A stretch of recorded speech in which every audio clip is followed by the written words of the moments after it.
It's the fourth event of the season for the 2017 Michelin Le Mans Cup. A new look to the championship for this year, taking into the already burgeoning GT3 part of the race, also an LMP3 element too. And we're here in the south of France, 45 kilometres east of Marseille. Beautiful conditions to watch and be involved in motor racing.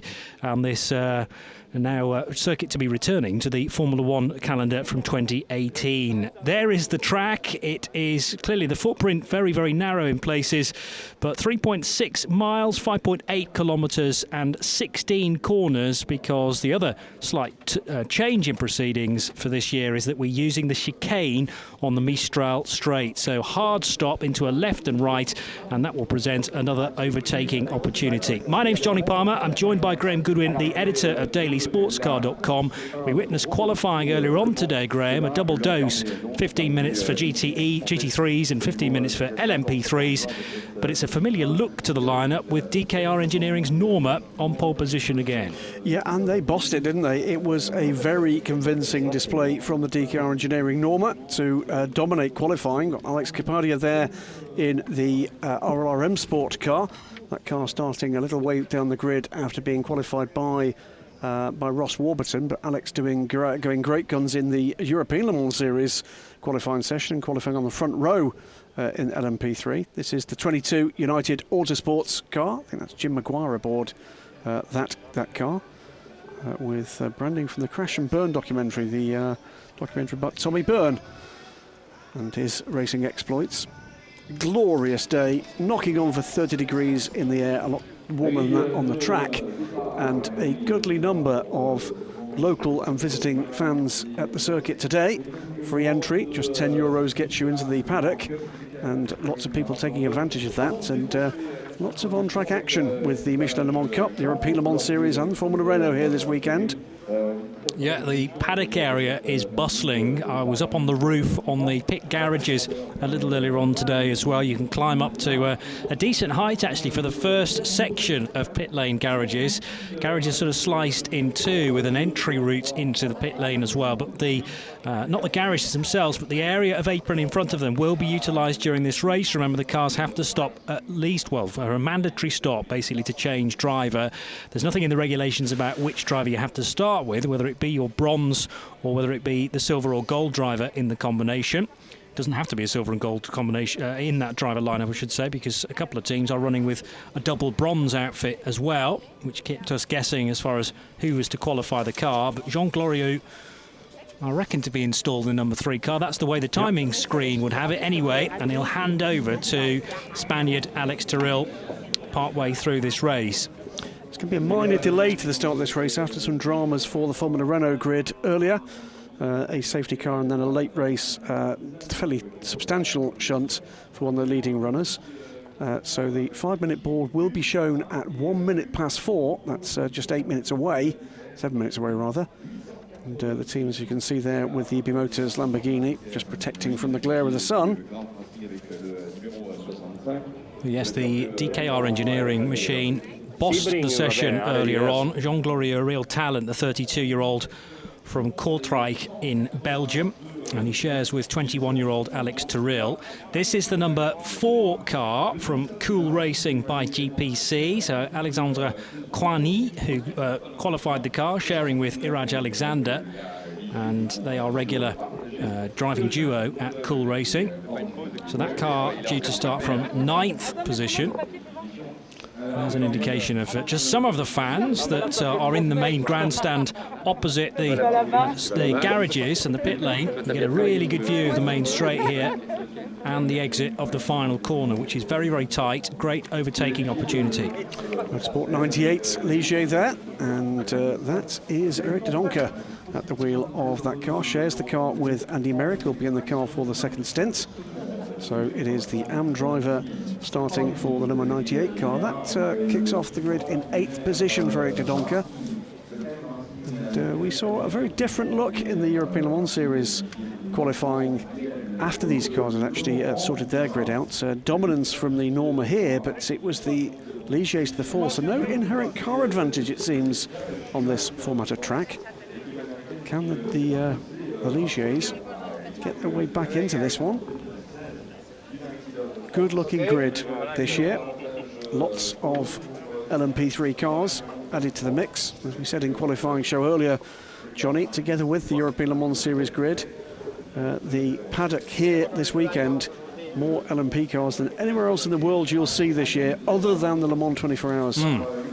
Yes, which is a one-off event, whereas this is producing that level of entry, that level of cars every month, effectively.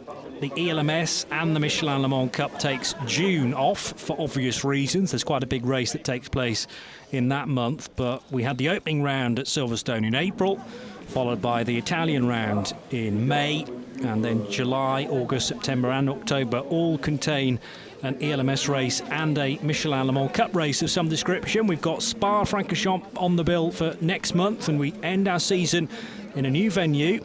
Well, new for the modern day ELMS anyway, Portimao in Portugal, changing places with Estoril that has previously been the stop-off. It's been a while since we've been to the Algarve with the European Le Mans Series. It'll be a first for the Michelin Le Mans Cup. Ivan Muller there, looking cool. Mirrored glasses and Santa beard. Yeah, so going back to his roots, arguably, because many people remember him as a touring car star, whether that be in British touring cars, European touring cars, world touring cars, but he's a significant pedigree at Le Mans as well in prototypes. So now running a team, and Jan Erlaché is the son of his sister. So Erlaché taking part in the European Le Mans Series as part of that M Racing squad, but M Racing have qualified the car in the Michelin Le Mans Cup 5th position, and Nathan Biel took to the sidelines in fact during qualifying, and his teammate Laurent Millara qualified the car, and it won't be Millara starting it, it'll be Nathan Biel from 5th position. So they're deciding to go with a silver graded driver to kick things off, with Laurent being held back. Alain Costa will start the 99 car though, he qualified it. That means that Gaetan Palatou will take the car to the flag after half distance. Just looking up and down the order there, and in fact the only team that appear to be going for a start with their pro is the number 14 squad, the RLR Sport team, starting in 14th position after that qualifying performance from Ross Warburton.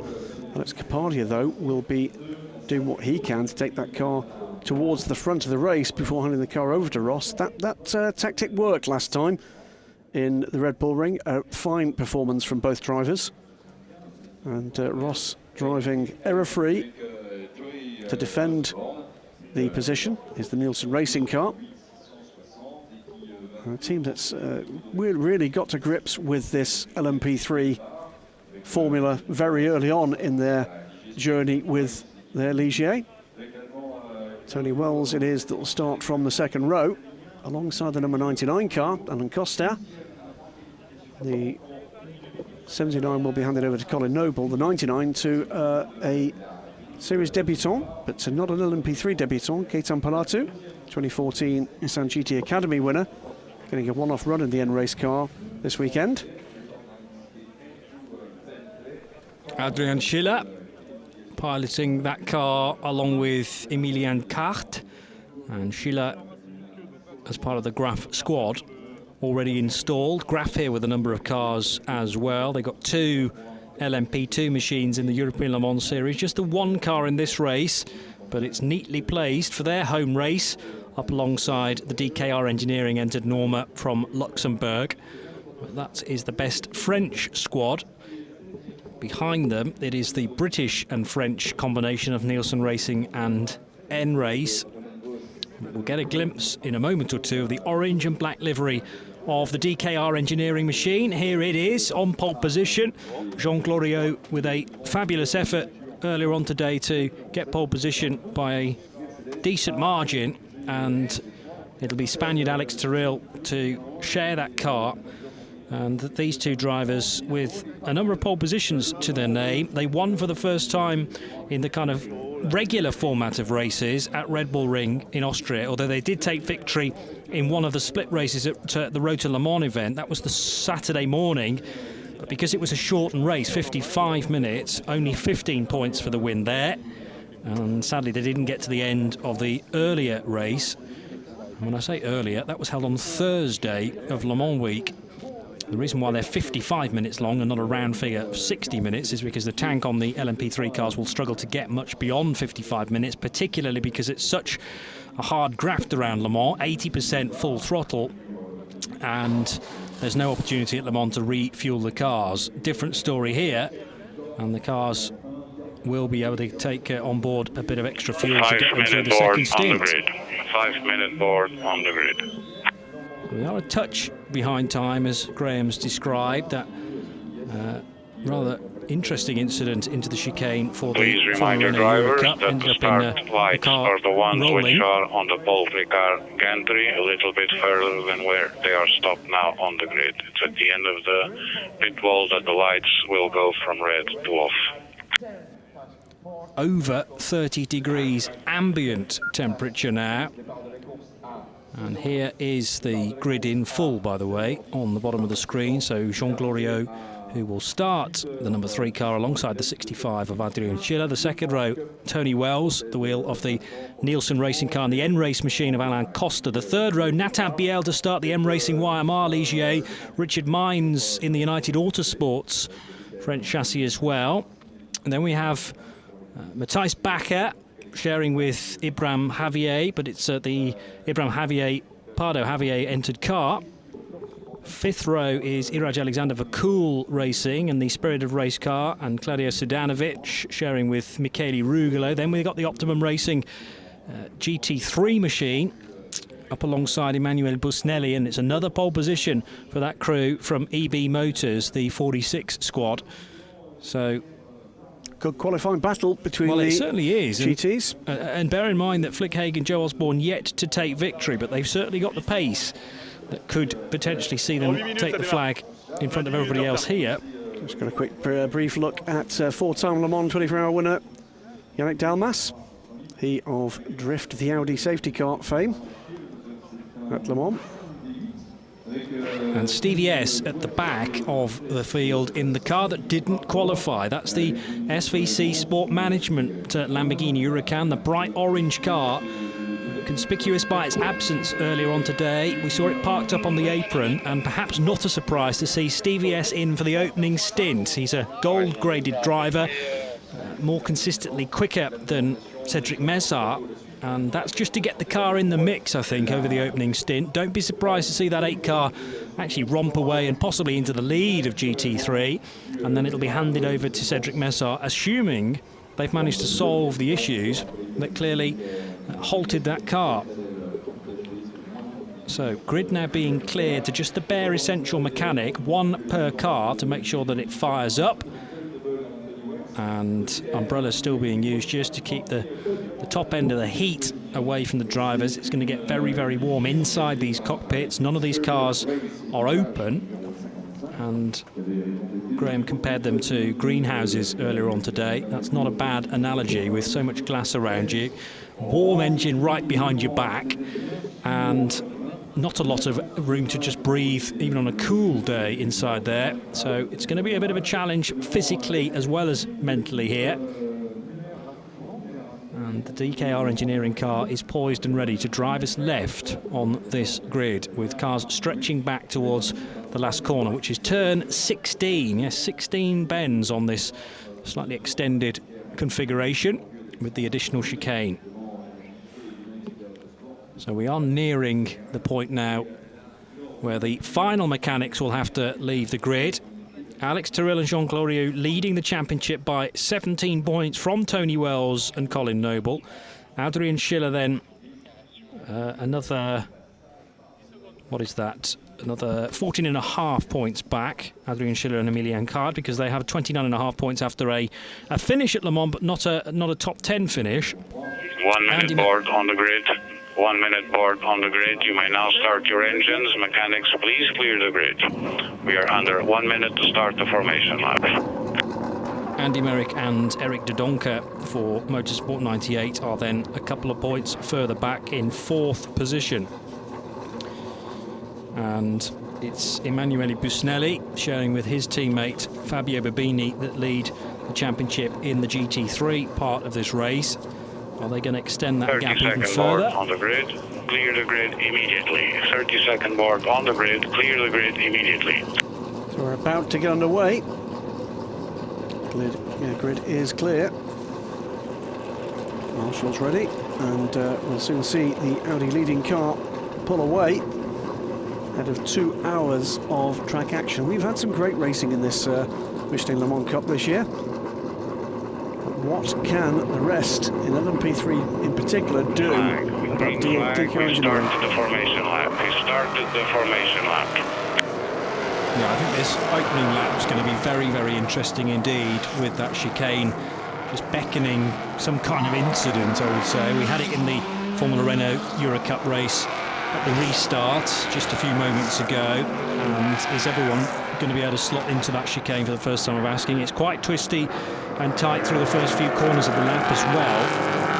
And remember, we've got GT3 cars intermingled with LMP3s. Some of the GT cars were able to qualify slightly better than the prototypes, but the good news is Stevie S appears to be there at the back. Absolutely, the bright orange, unmistakable bright orange Lamborghini Huracan. Things to watch here: high tyre degradation on this circuit, and actually also very slippy.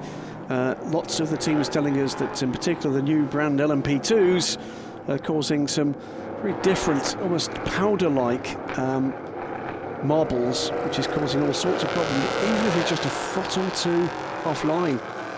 I was talking to one of the teams after being slightly puzzled by the performance of their non-professional driver, looking at the in-car footage and noting that the line was very good, but the car came back with the tyres caked in a layer of marbles, and it was this tiny powder-like rubber that's been effectively just ground off the surface of the tyre under lateral load from the LMP2s. So one to watch there. This is the train coming into that chicane we've been talking about. Yeah, and clearly the track is a changing thing throughout the course of the day, throughout the course of the weekend, and it will end in very different condition from how it starts this race. There are the larger chunks of rubber just offline into senior corner though, so always wise to stay away from those. Could be very, very slippery if you find yourself on the outside of somebody, perhaps on a potential overtake. I do love to see families at a racetrack. I absolutely love it. It's great to see it. There's a lot of them here. This track has always attracted a good local audience, and it seems to be the same again. Well, when there's no track action, it's just nice to be out in the sunshine with superb scenery nearby.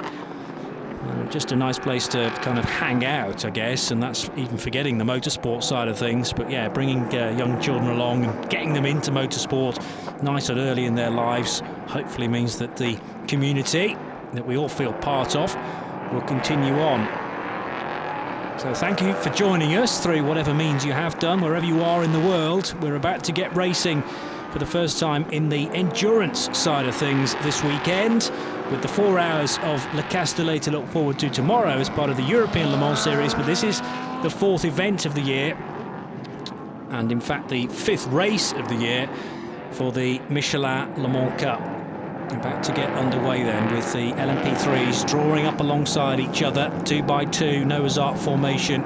Bear in mind we've got those GT3s on row 5 and 6, a couple more further back on the 8th row, and then Steve S, who could well really make progress in the GT3 class in the opening few laps. Last sequence of corners then for the cars at the front. The safety car peels off down towards pit lane, and now the man dictating the pace is Jean Glorieux. We're nearly at 4:10, so a slightly delayed start time, but we will get the full 2 hours in, which starts to tick away. In fact, no, the clock's already started, so the green flag lap was included in the race distance. Cars fanning out down towards turn 1 already then, and a big crash midfield, and that's involving, I think, the Motorsport 98 car and Raymond Vos in the number 5 Ram Racing Mercedes. And the EB Motors car and the RLR car, and now we've got trouble for the Spirit of Race 55 car 2. All sorts happening then, and that happened right in the midfield where we've got GT3 cars overlapping with LMP3s. There's another car off as well, backwards. That's not the RLR car, although it looks like it from the rear. The RLR car's just working its way through the shot now. So let's try and place who we're missing. Might be Richard Mines, possibly, in the number 23 United Autosports car. So Raymond Vos looks to be out of the race, I'm afraid. That is Richard Mines, who didn't make it to the end of Sector 1, and Raymond Vos, a shortened race distance together for Eric de Donker in the 98 car. Absolutely disastrous then for all three cars, although Richard Mines will be able to get back up and running. Two cars out on the spot, and I anticipated the chicane to be the pinch point on the opening lap. Well, it was actually down at turn 1. Safety car has been understandably mobilised, so the teams will be brought under control of the safety car. Ramon Vos, I didn't see what happened there. No. It seems to have all the bad luck in the world here. Big damage to the front left corner of that Mercedes. And again? Yes, and remember back to a month ago at Austria at Red Bull Ring, where he also had damage to that car after a great drive. And a Monza. Right, so the team... Run into the back of it, if you remember, by one of the LMP3 cars, and then hit again by the same car. Yes. As it recovered from a spin. Yes, at the second chicane. I'm remembering that well now. So the team at Ram Racing, led by Dan Shuttlebottom, will be thoroughly fed up with having to repair that car. Most of the time, through no fault of Raymond Vos's. Need to see that incident again to see whether there is any blame to apportion. But clock continues to tick down, of course, as the safety car was deployed. As I say, it had started to tick down before the cars were released on the green flag lap as well, or just at that point when they were released on the green flag lap. So that's included in the race distance. And this might be a very short safety car. Let's keep an eye on here, the midfield. What happened with the 98 and the number 5? Yeah, so cars fanning out, and Raymond Vos maybe didn't get at the best of starts, but then he jinxed to the left and well off the circuit, in fact, to duck by. And did he get collected from behind? Well, he overtook one of the LMP3 cars on the outside. Yes. And then ducked in. Now, whether or not he lost grip or whether or not he took a tag that just fired him across the face of the rest of the grid, I don't know. But he'd passed a slow starting car. Yes, I think it was the 22 car on the left-hand side of the track, right-hand side as we see it. It's a further incident involving Richard Mines. But it did look as if perhaps he got collected as he tucked back into the order. The car turned violently right on him, and I'm not sure whether that's through a lack of grip or as he rejoined the circuit, whether he tagged somebody and maybe misjudged the length of his car, or similarly the car alongside him misjudged something. Just trying to work out exactly who was slow starting though, and the reason why Raymond felt the need to just totally switch across the track. It was Jim Mcguire. Okay. I'm pretty certain it was Jim Mcguire who was the car ahead of him. Stevie S, by the way, in the early running, made his way up from 19th position to 9th. So whilst others flailed about, rather, the bright orange Lamborghini made hay. Yes, Jim Mcguire starting immediately in front, as you say, of Raymond, and then there was the clatter into the Motorsport 98 car. I think there was another car involved, though, as well. Yeah, I think you're right. Which wasn't Richard Mines, who then spun, I think, in an isolated incident a few corners later, which puts Richard Mines now down to 16th position. Zdanovic has been delayed somehow, though, as well, 55. Zdanovic spun at turn 2. Okay. But Alex Capadia, rather bizarrely, spun out of his starting position. I think he'd made up a couple of positions, recovered back to his starting position again, which is 14th. Now, started 14th. So plenty happening in the opening couple of corners, and now we have this calm before the next bit of entertainment stroke incident, whichever way you look at it. Now this is bad news for Stevie S in particular and Alex Capadia in particular, quite aside from the two cars out the race, because this is eating into the time of the pro drivers, of course, in those two cars. A great opening show from Stevie S. We saw as well the EP Motors car running very wide off track. So of course that car has lost the lead in GT to Flick Haig. So it is the Optimum Audi that leads in GT, 8th overall, as the number 98 car is lifted onto the flatbed, and with a bit of luck it might just be this lap under the safety car if they can get that car to a place of safety. Yep, some speedy recovery work taking place. So the car's safely back on the track, and then it just suddenly turned right, and that's what I can't work out. The only car that seemed to be anywhere close to the Mercedes from behind was the car that just passed. Which was the 22 of Mcguire. But the 22 did not in any way deviate. No. That was a weird one. It was a very strange incident. I mean, it's, as is often the case, if you have a look from in-car, you may be able to see something we couldn't. Yes. But that was a strange incident. But at the moment that Raymond Vos applied the brake, the car just seems to pitch right and cleaned out I've got two cars. One possibility to offer. Ramon had gone to the left onto the blue painted, very dusty part of the circuit. I wonder if he lost grip under braking. Yeah. It would only take one corner, and I wonder if that was it, and the car just snapped away from him. It's possible. Yeah, there's a lot of muck to be found on the painted lines, the painted asphalt that lies just off the racetrack. Clearly that's not getting the clean, the sweep, if you like, from the race cars at race speed, and that's where this fine grain that we talk about from the tyres is collecting. So it may be that as he slowed for the first corner, one tyre gripped, the other one didn't, and it just chucked him right. So, unfortunately, there were some guys that are involved in that incident that would not have felt that coming at all. It would have been one heck of a surprise. We mentioned the Stevie S car. Well, it's up to second place in the GT3 classification now. Flick Haig leading that, number 75, from the 8 car. And then third position, Emanuele Busnelli. So the man from pole position has slipped a couple of spots. Still well and truly, though, in the mix for a good result. Lee Mole is fourth in the GT3s. And sadly, Raymond Vos retiring. So we're down to 4 cars in GT. LMP3, headed by this car, Jean Glorieux. Safety car. Is that going to come in this lap? No, it's not. The lights remain flashing. So it's going to be one more lap at least of this 3.6-mile circuit. As the flatbed actually departs, literally as they cross the line. Well, bad luck indeed again for Ram Racing. I know, and you feel for Tom Onslow-Cole, who hopefully we'll be hearing from very shortly indeed, because he's not getting much time behind the wheel. Well, he can get on his honeymoon now, can't he? Which is a good thing. Which is a good thing. That is true, having got married last weekend, but he'd much prefer to be racing, I think, having made the effort to get here, to have practiced the car, to have qualified the car. Well, Raymond did the qualifying, and then you get to the point where you need to race it, and sadly you don't get a time driving a beautiful car, the Mercedes AMG, around a cracking circuit here at Circuit Paul Ricard. So down to now an hour and 51 minutes, and there's still going to be plenty of racing opportunity. This is obviously taking time predominantly away from the non-pro drivers, and Stevie S will be really chomping at the bit to get away, because they're burning the gold driver time in that car. Absolutely.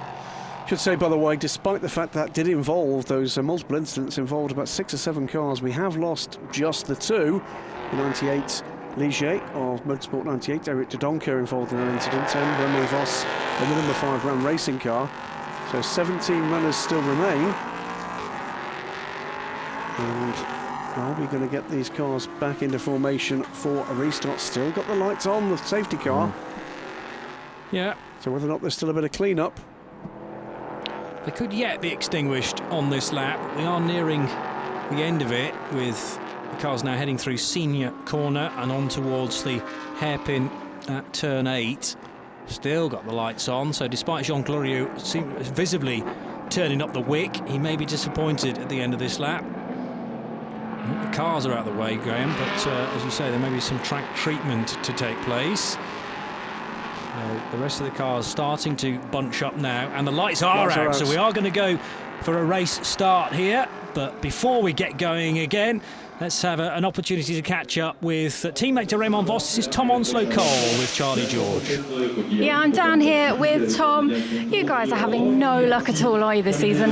No, we are. Yeah, we're having a nightmare here, really. Well, with this series, but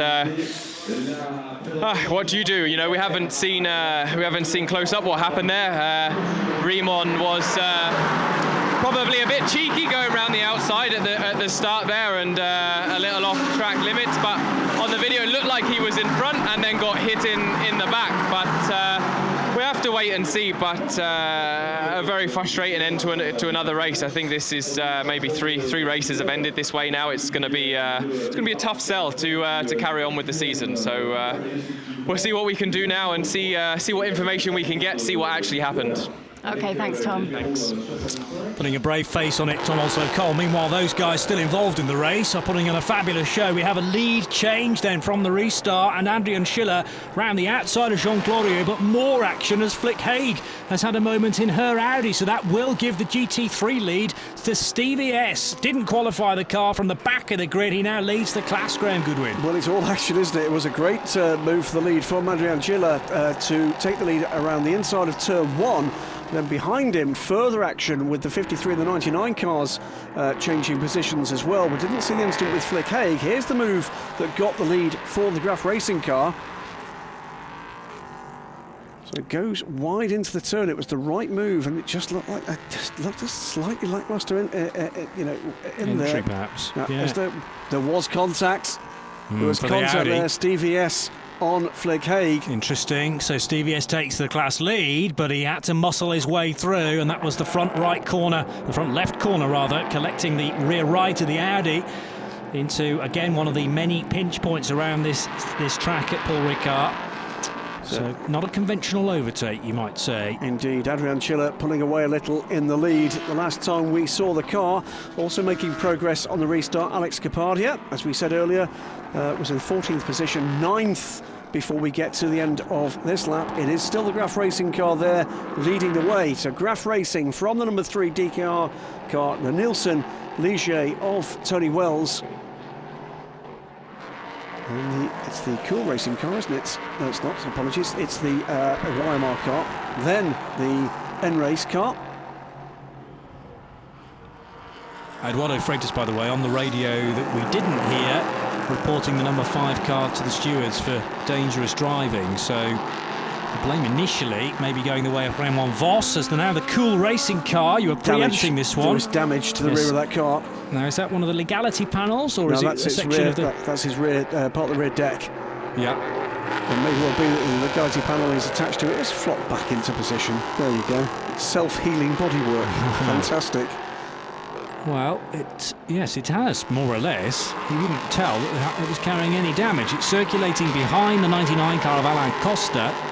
So that's the number 4 car driven by Iraj Alexander. And Iraj is the silver, is he not? Yes, he is, sharing with the bronze of Alexandre Crany. And this is the lead battle now at the chicane. So it's Adrian Schiller versus Jean Glorieux, with Flick Haig having made her way back to the pit lane to get the Audi assessed by Optimum Racing. It's gone up on the internal jacks, it's gone back down again, and she will return to the race because you cannot make a pit stop and a driver change this early on. So fast and furious stuff. Now we've got the 79 car of Tony Wells right back with the M-Racing YMR car. This is the battle for 3rd position. So that position has changed and changed back again, I think. Yeah. Yes, at the line, or at the last sector point, it was Tony Wells in front, but Nathan Biel has got back through again. And this is the fight for 5th and 6th. So we've got a really good battle for 1st, for 3rd, and for 5th positions now. The cars pairing off in that top 6. And Jean Glorieux certainly still with plenty of pace and shadowing Adrian Schiller's every move. Now, we know that the Norma has real pace here, but where can he exploit that? Because that was a great move to take the lead from the Ligier man. This time, the Norma has got a great run down the start-finish straight, goes to the outside of turn 1, can't do it there. No, it seems strange that the Norma can't carry its speed through that first corner, although each time we've seen it struggle, it's taken the tighter line in. And Jean Glorieux was actually very kind to Adrian Schiller to give him some racing room, gave him the space to allow him to go around the outside and snatch the lead at the restart. And that little Ligier is managing to stay ahead of the Norma for the time being. although the Norma carries really good speed through the tight and twisty stuff at the opening part of the lap. Takes the tight line through. Final turn before the cars emerge onto the Mistral straights. Can he exploit the straight line advantage we know the little Norma's got? They emerge under the bridge. Is it still line astern in that order? It is. Under braking though. Can Glorio do it this time? It looks like he's going to have a go at doing that. And he does. Neatly done. Yeah, racing room had to be given there by Adrian Schiller, although a lock up there for the Ligier didn't help either. And now the car in third position, who is Nathan Biel for M Racing and YMR, starting to close in on Adrian Schiller. Looking in the background, that's all clear, getting closed up. Alex Capadia has caught this lead group. 14th at the restart, now up to 7th. 2:05.256 is the fastest lap of the race. We'd expect that from the pro driver here. Second place goes to the Y Racing by YMR car. Yeah, really good move again. Now that was at the inside of the hairpin, wasn't it? At turn 12. As they go through the wiggly stuff now, 13, 14 and 15. 16's the final corner, but a tremendous effort there from Nathan Biel, and Biel, the silver graded driver as well, so he'll be handing over to Laurent Melara, but we maybe shouldn't be too surprised about Biel's pace. He's now managed to get ahead of a couple of bronze drivers and can start to hunt down Jean Glorieux. Another look, a different angle at the lead change into the chicane. And that was really teed up from the previous turn. The Norma driver knew where he had the advantage, looked to exploit that to the best possible advantage. It's still that cool racing car, that flapping bodywork that keeps dropping back down into place. That's now a battle for 6th position. Alex Capadia looking for a way by. He's got the quicker car underneath him at the moment. I wonder whether that number 4 car is going to get called eventually for the bodywork, because the clerk will be monitoring how much time it's up in the air and how much time it sits back in its more natural position. For instance, like now, it's just dropped back into place and is absolutely fine. But if it stays up in the air and therefore potentially is going to get torn from the car and be collected by somebody behind, then it may well be showing the black flag with the orange spot, so the team can come in and rectify that issue. Well, Alex Capadia would have been keen to get by. He wouldn't want to be the target for any flailing bodywork. He did that very neatly indeed as the cars negotiated that sequence of corners before the Mistral straight. He's through and now up into 6th position. And Biel, meanwhile, is trying to get onto terms with the leader, and he's doing a great job of doing that at the moment. He's closing on the Norma. This one isn't done. This is, well, it's the usual LMP3 chess. The Graf car falling into the clutches of Tony Wells, but behind that pair, closing, is the number 99 car under pressure from Alex Capadia. We've got basically lots of groups of 2 here. Here's Capadia on the 99 car. Flash of the headlamps from the RLR car on the N-Race car. He's going to be looking to get through as quickly as he possibly can to exploit the driver advantage they've got at this stage of the race. Ross Warburton still to come in this car, of course. Is this where Capadia can get his way through? He goes around the outside, makes it stick, and is in the right place for the following turn. A lot of that overtake was about positioning rather than actual speed. And that's often the sort of overtake we see into the final corner here at Ricard. So Alex Capadia picking off the number 99 car, which in turn carries good speed though down the main straight. So Alain Costa still very much with the man from Aylesbury, and they wiggle their way through turns 1 and 2, but Alex Capadia should be able to pick up the speed now and disappear up the road. So track position to the advantage of the RLR team at the moment. Alex Capadia, though, has around 40 minutes to go here. Stevie S still at the moment leads GT. Emanuele Busnelli is, some 7 seconds back, with Lee Mole third.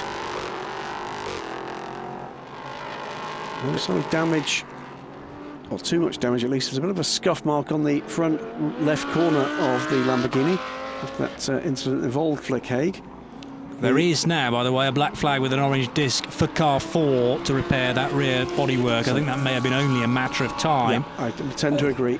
No indication yet, though, of Team manager of car 75, which is the optimum Audi, to race control immediately, says a message on the bottom of our screen. But the incident that involves 75 and 8 doesn't appear to be looked into as yet. That may change. Well, we'll wait and see what comes from that. Yes, so maybe an initial discussion with the Optimum Racing crew, and then further action or investigation work may follow. An hour and 40 minutes to go. Jean Glorieux leading the way then from Nathan Biel in the 53M racing car.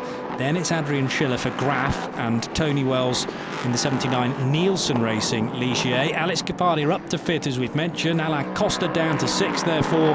Iraj Alexander for Cool Racing being called to the pit lane, and GT3 being led by Stevie S in the number 8 Lamborghini. It's 2 Lambos in fact out front, 8 from 46, the Emanuele Busnelli driven Huracan, their championship leaders as well. And then Lee Moll in the red Mercedes.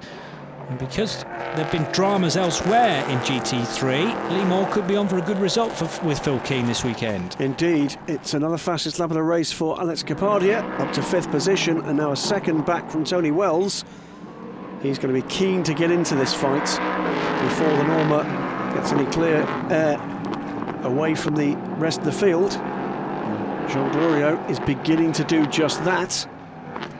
Watching Nico Pronk here in the returning Cox Racing car, number 48.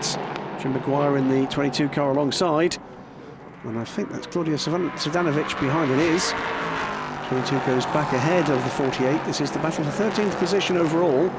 And the 10th position in LMP3. Pronk retakes the position, toughs it out in a drag race down the start-finish straight. So line astern for a trio of Ligiers there. Here is Capardia now with Tony Wells, who has pulled that gap, that 1 second gap back very quickly. Where is the opportunity for the RLR man to go through into 4th position? He's going to look up the inside. Awesome corner scene. Does it well. Tony Wells, I think, saw that one coming and gave him racing room. Next target for Capardia is going to be Adrian Schiller. 3rd position in the Graf Racing car that challenged, well, in fact did lead the race earlier on, but has faded now 7 seconds back from the lead battle. Yeah, how quickly fortunes can change in this race. Capardia very much on the up. Don't discount the 79 car though yet, because Tony Wells has had a number of laps around this place. That's the beauty of doing the double duty, both the ELMS and the Michelin Le Mans Cup this weekend, and he also shares with a very rapid Colin Noble too. So often the 79 car can lose 1 or 2 places in the opening stint, but it comes right back in the reckoning in the second hour. Over the line goes Alex Capardia. The gap now from 3rd to 4th. Schiller to Capardia is just over a second, in fact just a couple of thousandths over a second. Still this battle for the 10th position in the LMP3 class between Nico Pronk and Jim Mcguire. Those 2 cars will be handed over respectively to Peter Cox and Matt Bell later in the race. And it's a battle to savour.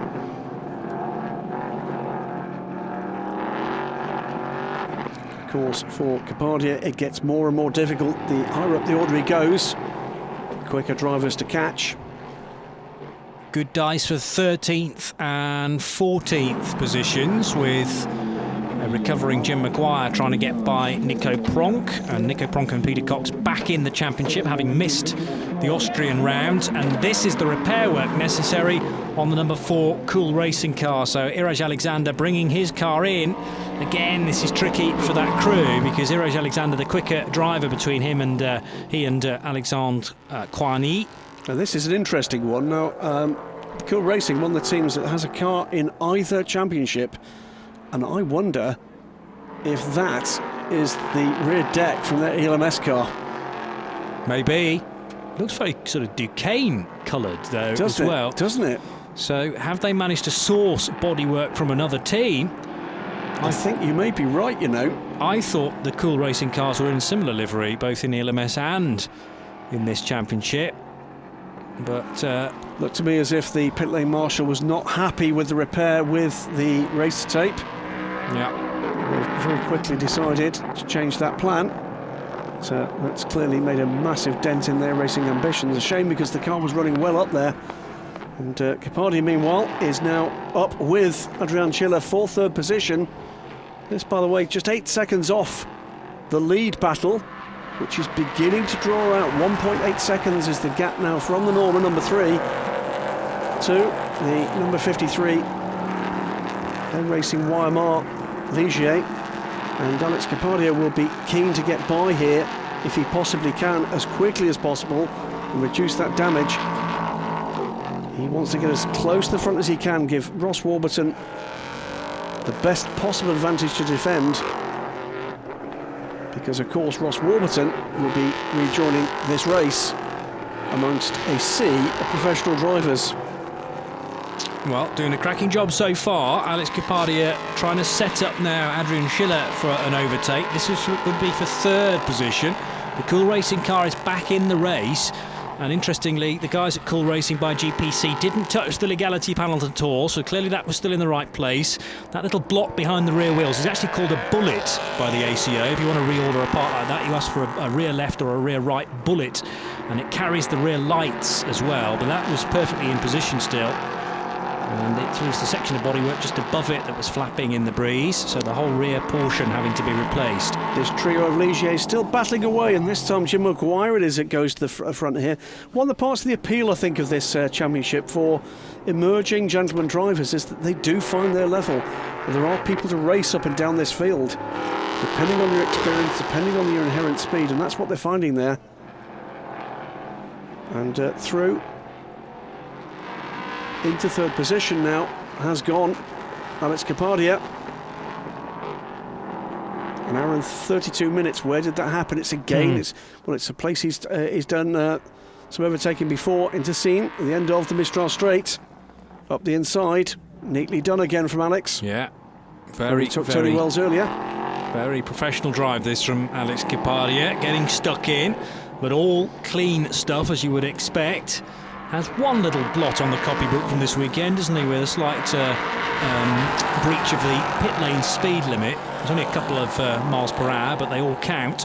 Just the start of the pit lane. It's going to come out the Capardi family holiday budget. They've been holidaying in the south of France ahead of this. I'm afraid, Jenna, I'm sorry, that means no dinner tonight. Yeah, €100 down the Swanee. I'm afraid so. It's all his fault. It's all his fault. Well, he owned up to it this morning, didn't he, when we met him in the car park. On the other side of things, by the way, Mike Smith, who owns both the RLR cars, the Michelin Le Mans Cup car and the LMS car, stopped me in the paddock on the way back to the press room after qualifying and told me just how delighted he was for Alex. His words, Alex has taken this team from the midfield to the front by his efforts, with his work with the team, and that's a great tribute from someone involved in the team at a high level. He'll be delighted with that assessment. A bit of a wiggle there from Nico Prong as he tried to get through the final turn and get onto the drag strip that is this start-finish straight. Claudio Srdanovic is going almost alongside. Has he got the better line for turn one? We're soon going to see. Jim Mcguire's getting away, and he has. Yeah. The Spirit of Race man. Just he almost did. There was a big puff of brake smoke there, wasn't it? Tyre smoke, rather. And the man from Munich gets the move done eventually, but it was harum-scarum stuff into turn one. Srdanovic is through, though, and that will give him 13th position. And I make it 10th place in class. Team manager of the Optimum Racing team has been asked to come immediately to race control. Now, what does that signify? Was that a problem in the pit stop? Or was that something about the incidents that involved Flick Haig and Stevie S? Flick Haig, by the way, is making a way back up. A long way to come back after that pit stop. There is Stevie S. And that's the lead car in GT. And 8th overall, and 15 seconds ahead of Emanuele Busnelli in the other Lamborghini Huracan. EB Motors car, the 46.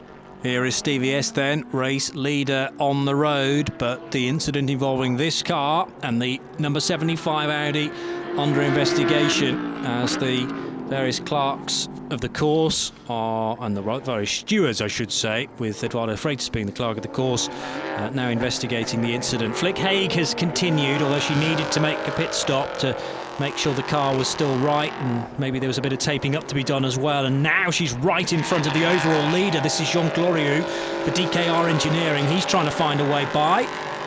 Can't do it out of that left-hand kink that leads to the Mistral, but the LMP3 pulls out of line now. Does it carry enough straight line speed to slip by the Audi? Just about. And now into the braking area through the twisty stuff. That extra bit of downforce that the P3 has means that it can muscle its way by. Stevie S's team manager also called to race control, so this is going to be an interesting moment, isn't it? Yes, are they going to be in the same room, do we think, or in adjacent rooms? We'll see. That did, by the way, Flick did just hold up the race leader by about half a second there in that sector. So that's allowed BL to just close back up to about 1.75 seconds back. Capadia closing in, but not that quickly. It's taken a couple of seconds out of the lead. So it's an hour and 29 minutes remaining, and only a third of that distance. We'll see Capadia still at the wheel of the RLR car. Half distance we will see the changeover for all these drivers. Yeah, so BL to Laurent Melara, who, it's fair to say, doesn't carry as much speed as Nata, so I'd expect that number 53 car to just slip back down or possibly just lose a bit of ground to the race leader, and that will present opportunities for RLR and then for Graf as well. Adrian Schiller will hand over to the slightly quicker Emilien Card, so we get this way that the complexion of the race unfolds during the opening hour, and that changes radically into the second hour as driver changes and pit stops are made. And that pit stop for the number 4 clearly cost them almost exactly a lap, because the number 4 car's rejoined behind Alex Capadia, who is trying to chase down the number 53 car. The gap is now, what is that? That's about 4 or 5 seconds, and was rather quicker last time, albeit because the YMR car did have to deal with Flick Haig, a little bit of traffic.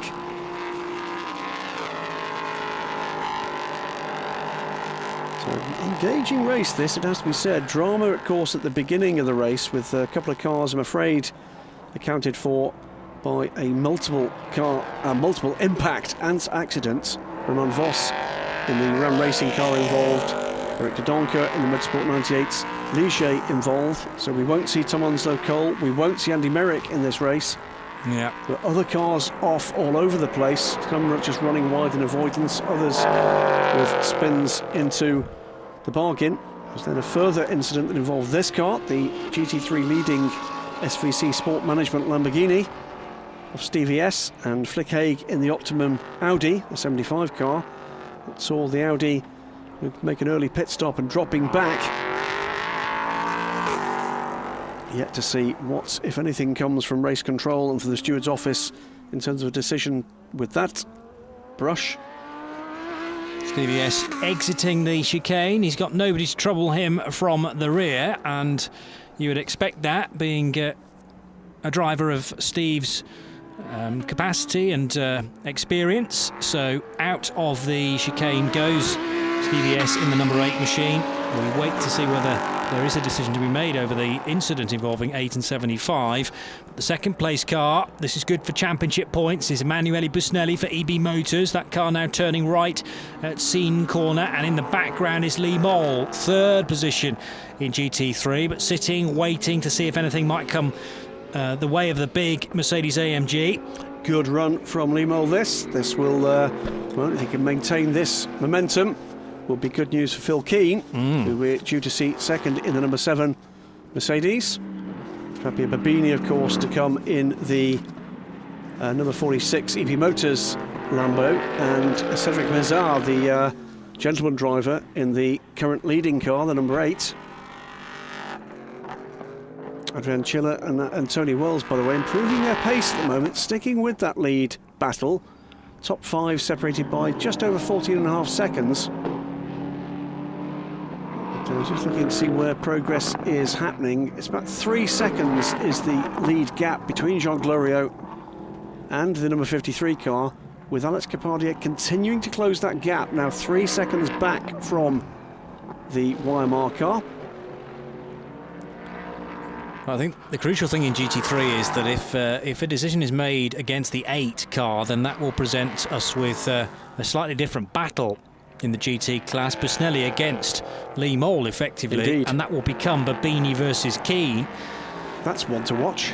Yes, certainly is, but you would fancy that the race could be won and lost on these stints rather than the Babini versus Keane stint, because the pros will go as fast as each other effectively, and it'd be very difficult for Phil Keane to hunt down Babini if there's a significant gap. But also add into the mix those two are the championship leaders, the 46 and the 7 cars, as there is something flashing up, and there is a drive-through penalty for car 8 for causing that collision at the chicane. So Stevie S, who took the race lead after colliding with Flick Haig, is penalised through a drive-through, and that should therefore put Emanuele Busnelli in the EB Motors Lamborghini into the lead of the race. It should indeed, and my guess is he will want to take that as soon as possible. He'll want to do as much as he can to keep on this racetrack at pace, get rid of the penalty and push. This is the incident again, up the inside, and absolutely, Flick Haig did absolutely nothing wrong there. So, in fact, not at the chicane. Funny how the mind plays tricks. It was later on in the lap, wasn't it? Maybe it's turn... I think it was early in the lap. Earlier in the lap. OK, yep. So maybe at turn 3 then it happened, or turn 4. But yes, before the Mistral, in fact, and turn 5. OK, so not 3, not 4, but turn 5. It's confirmed now on our screen. And here comes Stevie S. So your bet that it would be relatively early on was quite right. His first opportunity. Stevie S comes down pit lane, won't stop with the team. It'll just be a drive-through. We've not reached the point yet where you can make a mandatory stop either. So this will be the first of 2 visits, at least the team hope. Absolutely. Don't speed, don't speed, don't speed. Who's going through? And there goes the EB Motors car. Here comes Lee Mole in the background, so we will lose just the 1 position here. Yeah. But that's substantial damage done to their hopes. And now Stevie S will be trying to hunt down Emanuele Busnelli to try and get the lead back again before the pit stop period. There is still the opportunity to do that. 22 odd minutes to try and hunt down the other Lamborghini. And these cars identical, each powered by the 5.2 litre V10 engine, as the Audi R8 is as well. Down into turn 3 goes Stevie S then, still offering some good speed. Best lap, or rather last lap, not respective of his general lap speed, but he has been consistently quicker than Emanuele Busnelli to have extended that gap up to about 10 seconds prior to the drive-through. Notable, by the way, further down the order in LMP3 in particular, as we see another fastest lap of the race from Alex Capardia, now 4 seconds off the overall lead and under 1.5 seconds back from the second position YMR car. Bit of a wiggle through turn 1 there from Alex. But much improved form from both of the gentlemen drivers in the United Autosports crews. Richard Means, I thought, did very well indeed in qualifying. He's running a steady 8th position, and in the 210s. And then behind the GT battle, Jim Mcguire, also in the 210s. Marks good progress from both these guys. I believe they've probably tested here, and that shows. Yeah. A little bit sideways there from Nathan Biel in the M Racing car, an indication perhaps of how hard he's pushing. And the car just squirming sideways from the rear, and that's the lateral movement we've been talking about from these Michelin tyres that's creating this very fine, grainy tyre substance that ends up covering some of these cars. That's the 1, 2, 3 through the chicane.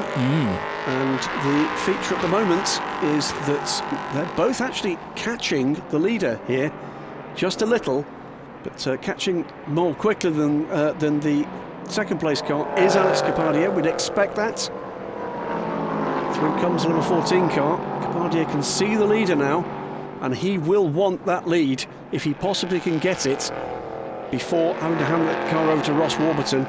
He's had the frustration at Monza of getting onto the back end of this Norma, and there with the wide open spaces at Monza, even with a perfect exit from Curva Grande, he just wasn't being able to find a straight line speed under the Ligier to get by the Norma. Will he get the opportunity to have another go at it here?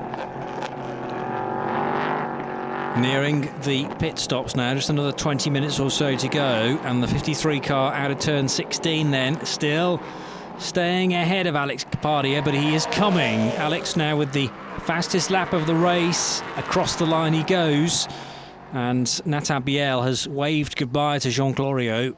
Despite them being all in the same shot at the chicane, there is a significant gap now between the first and the second place cars. It's 2.5 seconds. He is catching him. It's been over 3 seconds, that gap, and it's been coming down the last couple of laps. Whether or not...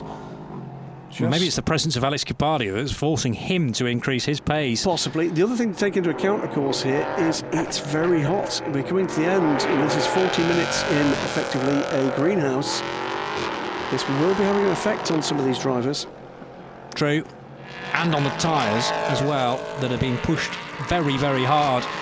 And these tyres designed clearly to perform consistently across a race stint, but Jean Glorieux had to work hard after he lost the lead to get back ahead of the Alain Costa car, as it was, no, beg your pardon, Adrian Schiller car, as it was at the time. Worked hard, worked his way offline at times as well, maybe picked up a bit of extra tyre substance. And if there has been any excessive lateral movement, perhaps the tyres are starting to say, I need to stop now. Nearing the end of my stint, even before the driver has to come in. Remember, they've got to get to an hour. We're on the 19th lap now, and lights flashing from Alex Kapadia. He's getting closer and closer, but that in turn is turning the wick up for Nathan Biel, and both these cars almost working well together now to draw in the race leader. Way quicker and way more committed through scene. Alex Kapadia really wants this position, wants to do his level best for driving partner Ross Warburton, and I think it quite often is the confidence through the really hairy corners, and we saw that from Alexis. Another flash of the lights. I'm here, we're coming through. He's going to dive up the inside, didn't quite make it there. Thought he saw the opportunity, but ducked out of it. But, is he going to try? He does it this time. So it's shown the nose of the number 14 car to the second place car. I think actually the YMR driver thought discretion for the better part of valour there, and through into second position goes Alex Kapadia.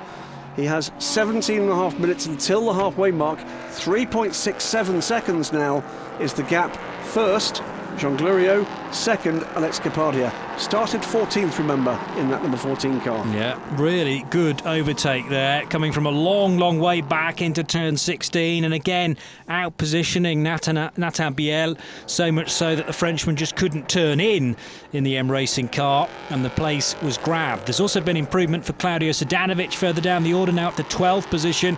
There was the overtake, though, from Alex Kapadia into the final corner of the lap, and onto lap 20. Alex Kapadia now highest he's managed in the order, second position. And can that gap start to come down now to Jean Glorieux? Because as those two cars were battling, Jean's actually found himself an extra second. But at the end of this lap, we'll get a true indication of how quickly Alex Kapadia can go. He should be able to drive quicker than Jean Glorieux, because Alex is a silver, and Jean, although early on in his career and a little younger than Alex Kapadia, still labelled as a bronze. Alex far more experienced from Aylesbury in the UK, trying to chase down Belgian driver from Kortrijk, Jean Glorieux. Pair of Hurricanes in what is now again a battle for the lead in GT. There's Emanuele Busnelli as DVS filling his mirrors. So Lamborghini versus Lamborghini. It's EB Motors up against SVC Sport Management, and Stevie S, the gold-graded driver. The team deciding to stick the 43-year-old in for the opening stint. He'll be handing over to Cedric Mézard, who sadly we didn't see during qualifying. And has there been a rotation for one of the P3s? Yes. And that is at the 23 car again, going round. That is the 22 car. 22 car. So I'm afraid that's Jim Mcguire blotting his copybook after a fine run. Loses a position. Picked the right team in the form of United Autosports, but the wrong car. Jean Glorieux then over the line. And let's hear from his teammate now with Charlie George. Yeah, I'm down here with Alex Torrell. A great opening stint from Jean Glorieux out there, and no damage to your championship lead if it keeps going on like this. Yeah, as you were saying, great stint. We had a safety car race at the beginning.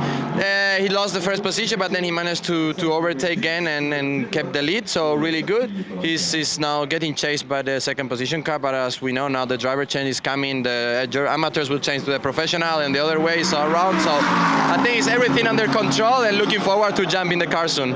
Absolutely, must be a great experience driving around this fantastic circuit in the north. Yeah, this track is one of my favorites, amazing. It's the first time here with the LMP3 with the aerodynamic car for me, but as you said, it's a really cool track, really nice layout, and I always love to drive here.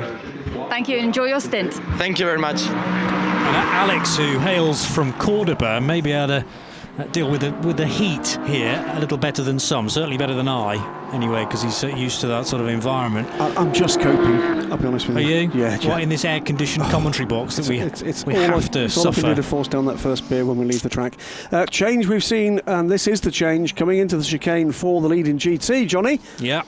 Lamborghini Huracan side by side into the Mistral chicane, and Stevie S back to the race lead. So despite that drive-through penalty that he had to take because of contact with the 75 Optimum Audi driven by Flick Haig at the time, she's still at the wheel by the way of the 75 car, but sadly that has dropped well away from the top three. Well, the top two are this car and the number 8.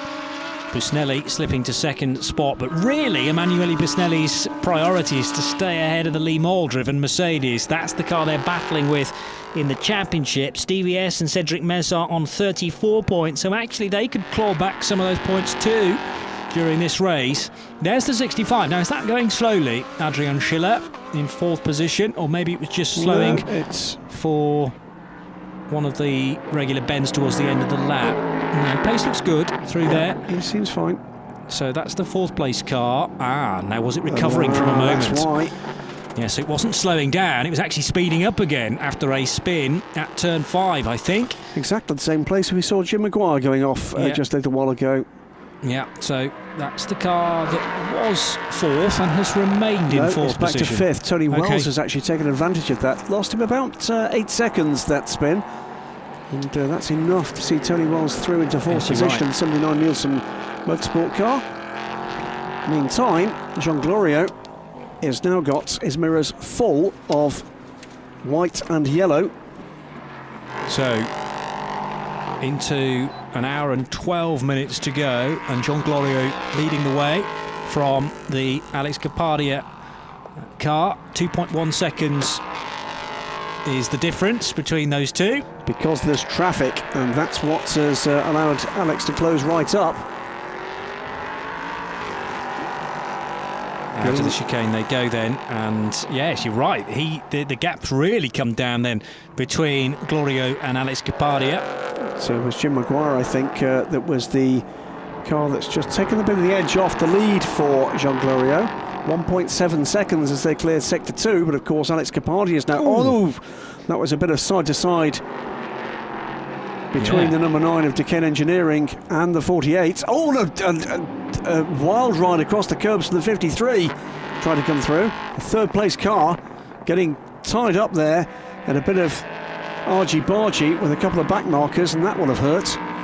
Well, the number 9 car driven by the man from Tulsa, Oklahoma, Joel Janko, sticking the elbows out, and he won't forgive me for saying he's the most elderly man in the field, but nevertheless lost none of his racing spirit. Life experience. Life experienced is a much better way of phrasing it.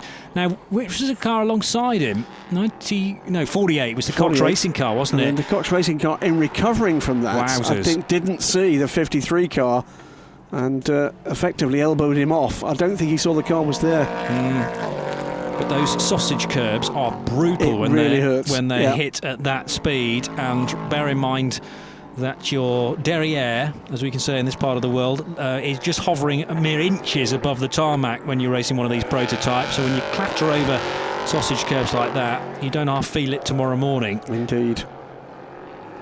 So that's the 53 car, which wasn't on the same lap, was it? Those as the Cox Racing machine. It was about to lap them. Yeah, about to lap them. So that's the reason why they were occupying similar places on the tarmac. Keeping an eye on the pace of that car, I wouldn't be surprised at all if that car got a bit of damage from that. Down into the chicane goes Jean Glorieux.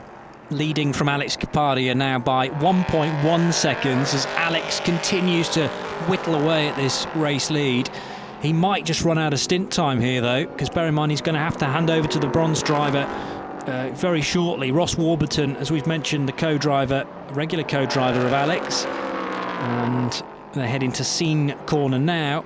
He'll be, I'm sure, post this session, reflecting on had he not run wide in avoidance of the incidents at turn 1. Even further up the road here. So the key now is bring it back for Ross Warburton to get aboard the car, and for Ross Warburton then to deliver the kind of drive he did at the Red Bull Ring, error-free. He is not going to be as quick as very many of the other guys climbing aboard at the halfway point. And he has to adjust for that by staying error-free and squeezing all the pace he can out of the number 14 car. Well, Alex Capardia wants to go into the second half of the race, scored at the top of timing and scoring here. Little doubt about that. He is still closing. It's under a second now, 6/10 of a second, and there's traffic coming. Well, could we have drama here? Wouldn't be the first time. No. We've actually seen this DCAR engineering car run very well, but maybe hit the odd problem. Well, this race has had plenty of drama already. I'm not sure how much more I can take, frankly, but Alex Capardia is now right with Jean Glorieux, and as you say, they've now got to deal with some slower LMP3 and GT cars too. This is the battle for 11th position ahead of them. This is Claudio Zdanovic with the third place car in GT, Lee Mole ahead of him, and Alex Capardia is looking for an opportunity to use this to his advantage. Right under the rear wing now of the Norma. What's going to happen under braking into the chicane? Hang on to your hats. Really good run for Alex, though. He tries to the right, he tries to the left. I don't think he's going to be quite close enough into the braking area. He's going to go for it. Oh. Jean Glorieux saw him coming there, so deliberately braked a little bit later to give him the room, in fairness. I don't think he was going to give him the corner, but he was well aware that Alex might not be able to turn left at the opportune point. So we know Capardia has been very strong at this point of the circuit. He's got a great line he can take through Scene, carries the speed through there. So, though, does the Norma, but again closes in there. Gets a great line through Scene. Lee Mole saying thank you very much. This is allowing Zdanovic to be well away from his tail now, and Capardia trying to work his way through turn 12 and get by. Can't quite manage it there, but 13, 14 and 15 will present an opportunity too, and turn 16 is his favourite, I reckon. Great stuff. He's picked off a number of cars into the final corner. So this is the long, lingering right-hander at turn 14. 15 comes next, and then the really tight right-hander to finish the lap at 16. He's going to dart at the inside. No, he can't do it. I thought he was going to leave it very, very late here. This, in turn, is throwing Glorieux slightly offline, and it's slowing him down, if anything. This is great stuff. Great stuff. This is a talented non-professional driver and a talented professional driver in two different cars going at it hammer and tongs with the cars with strengths in different parts of the circuit, and it's great stuff to watch. A bit of traffic as well in there is just a better. A little wide there from Capardia. He loses a few car lengths to that. This Norma is a quick car, and for a Ligier to overtake it, despite there being slight differences in the driver experience, as we've said, will be quite a story. So, but we are running out of laps as far as Alex Capardia is concerned here, and Alex will be handing over to a less quick driver in the form of Ross Warburton, whereas Jean Glorieux will be handing over to a rapid Alex Terrell. So, which way is this going to go before the stops, and which sort of complexion will it take after the pit stops? Capardia is not as close as he was a lap ago, heading for the Mistral chicane. Still making sure he applies as much pressure as possible through the power of the light switch. Meanwhile, Nathan Biel remains in third position for M Racing. Tony Wells is in fourth place for Nielsen Racing, and Adrian Schiller for Graf still in fifth place in the 65 car. Claudio Zdanovic trying to get close again to Lee Mole. That might well be a GT versus P3 battle, but it's very close for 11th and 12th positions overall. An hour and 5 minutes to go. Again, Capardia so much quicker through Scene. Closes the gap. 2 or 3 car lengths, I reckon, through there every time. Absolutely committed. He's going to tell me afterwards that after this race, I'm sure he thoroughly enjoyed that part of this circuit. I think he's thoroughly enjoyed his afternoon. It's been a great stint, and there's more to come for Alex once he gets out of this car, because you have to take part in a significant chunk of the European Le Mans Series race tomorrow as well, with a guy on double duty. Over the line these cars will go, neither of them pitting quite yet, with 1 hour and 5 still to go. What's the gap at the line? It's 0.6 of a second now, and quicker on that lap was actually Jean Glorieux by a smidge. But as soon as Jean gains a bit of an advantage, Alex can get it back again on the following lap. It's a really interesting exchange, this, and Alex, we know, is not going to do anything stupid. Wants to keep the car in one piece so that Ross Warburton can take charge of it, although we are seeing pit stoppers now. Claudio Sudanovic, well, that's a likely decision, I would say, because the car get caught up behind Lee Mole, not really making much progress. Other pit stoppers include Tony Wells in the 79, Joel Janko in the number 9 car, and Nico Pronk for Cox Racing. So we're going to see Peter Cox aboard the 48 car, and a charge there, I'm absolutely certain. We're going to see, it'll be Colin Noble, of course, running aboard the 79 from 5th position, 79 pitting in the hands of Tony Wells. 99 will be Gaetan Palatu into the race and into the championship for the first time from 6th position. Meantime at the front, though, it is still Alex Kapadia looking to see whether or not he can bring the lead back to the pit stop for RLR M Sport. 10-minute pit window. Yeah. So he's going to wait and see. My guess would be Glorieux will pit first. Okay. Yes, that gets the work done nice and early.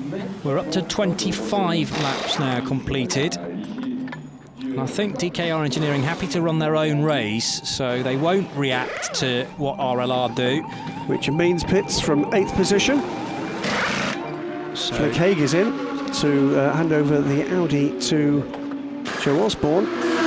Richie, by the way, handing over to Andrew Bentley, new driver for the championship for United Autosports. And as you say, Flick out, Joe Osborne in, the man from Bedford. Door slams behind him. Let's see what Joe can do.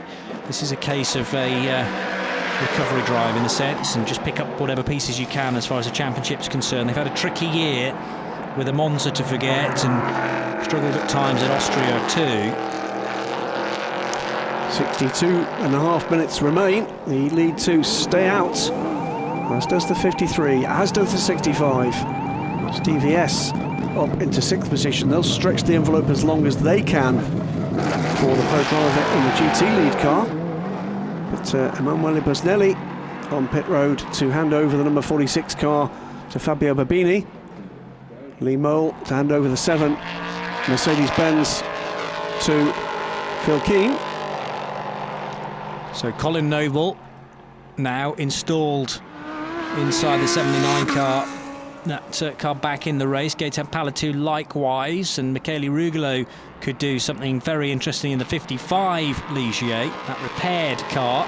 Leaders are at the chicane. Here they are, working their way through the Mistral chicane, through the kink at 10, and back onto the main straight, or the back straight here at Paul Ricard. Alex Kapadia taking a very slightly different line there. Now, are we going to see... It's almost as if Alex is trying to warm the tyres up there. A little bit of zigzagging. He took the same line last time through. Okay. I wonder if he's beginning to lose a little bit of straight line speed. Yeah. There's plenty of gravel there coming from... Was that the ice? That's the dry ice, isn't it? It's dry ice from Cool Box, isn't it? It is. Has that gone into a cool suit, or maybe thrown into the air intakes of one of the cars to try and cool it down a little bit? And which team is that? That's Optimum. Yes, it is. Sitting outside the 77 Proton competition pits for the ELMS. Here is Lee Mole's Mercedes, now being handed over to Phil Keane. So Phil under starter's orders there, with a lot of mechanics from the AMD squad from the UK.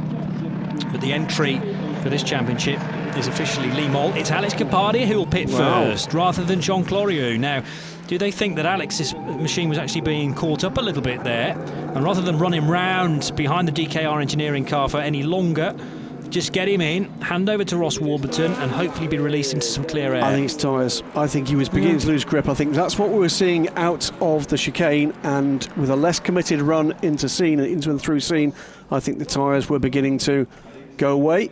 Ross about to climb aboard the car. Car's being fueled first. Good run, really entertaining stuff. Nobody can claim that Alex didn't work very hard in that stint, and who can blame those Michelin tyres for crying enough towards the end? They were worked very, very hard indeed by the Brit. He got value out of that lot, didn't he? Let's see what Ross Warburton can do now in terms of keeping the car in the top 6, ideally, in LMP3. Yeah, 65 in the Graf Racing car. Adrian Giller from 4th position. And this pit window disappears very quickly too, particularly if you're at the wrong bit of track at the wrong time. Qualifying was 15 minutes earlier on today for each of the P3 and the GT3 classes. The fuel is the bit that takes the time, and the driver now being installed. This is all done on a minimum pit stop time too, to make sure that everything is done safely. And Iraj Alexander's time, 1:58 is, well, that car's back in the pits though, so the 1:58 may well have been the repair. Yes, I think you're right. I think it almost certainly was. Yeah, so the repair to the rear deck will have taken them 1 minute and 58. That's absolutely fine. It looked like they'd breached the 2-minute minimum pit stop time, but they were okay to do it in the first stop because that wasn't their mandatory stop. This one is though, and we'll see how long it takes them to get that 4 car in and out. As long as it's 2 minutes or over, they'll be fine. Here comes the race leader then. We're already into the second hour, and Jean Glorieux will appear at the pit lane entry road all on his own here. He's actually one of the final cars to stop. Well, we have seen more than once, I think I'm right, Norma's struggling to restart. Don't say that. And it's really hard. Don't say that. Commentator's curse may be about to strike for the Norma M30. No, I couldn't be that unlucky. All be fine, all down at DKR Engineering. Great run from Jean Glorieux, and from the DKR Engineering guys. I had to fight back to take the lead, had to fight off a spirited attack from Alex Capadia, and real entertainment there. GT leading car, by the way, is also on pit lane, so all of the remaining runners have made at least a single stop. A telltale black mark on the front left corner of the bumper of the number 8 car is there as well after that skirmish with Flick Haig's Audi. Fastest lap of the race, meanwhile, goes to Gaetan Palatu in his first flyer in this championship, 2:04.642. Just have a look on the front left corner here, and there is the black mark where the Lamborghini made contact with the Audi. The tyres are on though, and it's about to get back into the race with Cedric Mézard, the new driver, so we'd expect Cedric to not carry as much speed as the other pros that are now being installed into the GTs, including Fabio Bobini, Phil Keane and Joe Osborne. So we're going to see some quick lap times, and I'm guessing that a fair number of them are going to come from Alex Terrell in this car. He's already told us how much he likes this circuit. He's now going to prove it. And the Norma is very, very quick this weekend, so the time ticking away. Have we seen the number 4 car return? Yes, we have. It did a 2 minutes and 12 second pit stop, so that's absolutely fine. I can't see anybody else running it close. No, everyone else looks to be all fine, in and out fine. We haven't yet accounted for this car though, and it is the last car to stop. In fact, everybody else well above the 2 minute marker. Away they go. So the clock, the stopwatch was being closely monitored, and it's a 2:19 in the end, so that's also fine. It's like making me think that it's maybe 2 minutes 10 here. 2:10. Yeah, because there's a lot of people otherwise building in loads of extra time there. 2 minutes 10 exactly for the 53 crew, M Racing YMR. So they've timed that to perfection. A number of 2:11s, yeah, a number of 2:11s as well. And looking at the time for the United Autosports cars is usually a good indicator. A 2:11 and a 2:13. There we go. So 55.5 minutes to go, and remember that the cars that you saw quick in the first stint may not be necessarily as quick in the second, and vice versa, with the 3 car now set to go quicker than it's managed with Jean Glorieux at the wheel, because Alex Terrell, the young Spaniard, very, very a real talent, and we're going to be hearing from Jean very shortly, Graham. 55 car, meanwhile, in the hands of Michele Rugolo, unlapping itself there from Alex Terrell as the Spaniard gets some heat into the Michelin tyres. First of all, though, a chance to look back on the first hour of the race. It all kicked off at the start, and a view that we didn't get first time around, which involved Raymond Vos running wide around the outside of Jim Mcguire, who didn't get away well. Jim just couldn't get through the gears, seemingly, and he actually tried to jink to the left and bumping and boring his way. Then Raymond Vos tried to brake, and he cleaned out both the RLR car and the Motorsport 98 machine, but thankfully Alex Kapadia was able to rejoin. And then there was another spin for Claudio Sedanovic, and Richard Mines coming to grief too down at the 5th corner of this circuit. So all action on the opening lap. It meant that there was a safety car for 3 laps to recover the bits of car that remained, and sadly those 2 machines that I mentioned, the 5 Ram Racing Mercedes and the 98, will take no further part. That was the controversial incident in GT3 with Stevie S attempting an overtake on Flick Haig. The 2 cars made contact. Stevie S took the race lead in GT3, and Flick Haig left to lick her wounds and rejoin the race, but in the end the number 8 car had to do a drive-through as a penalty. This was the lead change, with the number 3 car slotting up the inside of Adrian Schiller in the number 65 Graf Racing car, and since then Jean Glorieux hasn't looked back, although Alex Kapadia came very, very close towards the end of the stint, taking the race lead back again. Stevie S with the drive-through, that his punishment for contact with Flick Haig, and it meant that briefly Emanuele Busnelli, the championship leader, was able to take the GT3 lead, but Stevie S caught and passed the similar Lamborghini Huracan once more, and Stevie S pitted in the end from the GT lead. And this was a superb battle between Jean Glorieux and Alex Kapadia towards the end of the opening stint, and Alex Kapadia didn't quite manage to get ahead of Glorieux, although he tried his level best to do so.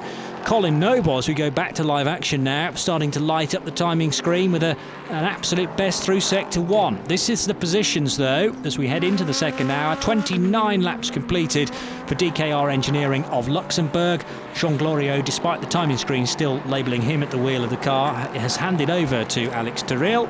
And Ross Warburton is now in the RLR Motorsport number 14 car. It's Colin Noble 3rd, Laurent Millara for M Racing 4th, 5th position Emilien Cart for Graf, and Gaetan Palatou in the number 99 N Race Ligier. So the timing screen does indeed now show Alex Terrell at the wheel of the car. That's good news for the lead squad, because had they failed to change that, that could have been an issue. Alex Terrell just bottled up behind Fabio Babini at the moment, not really finding the best of pace yet aboard the Norma. Alex Terrell, that's not what we're used to saying. Certainly not.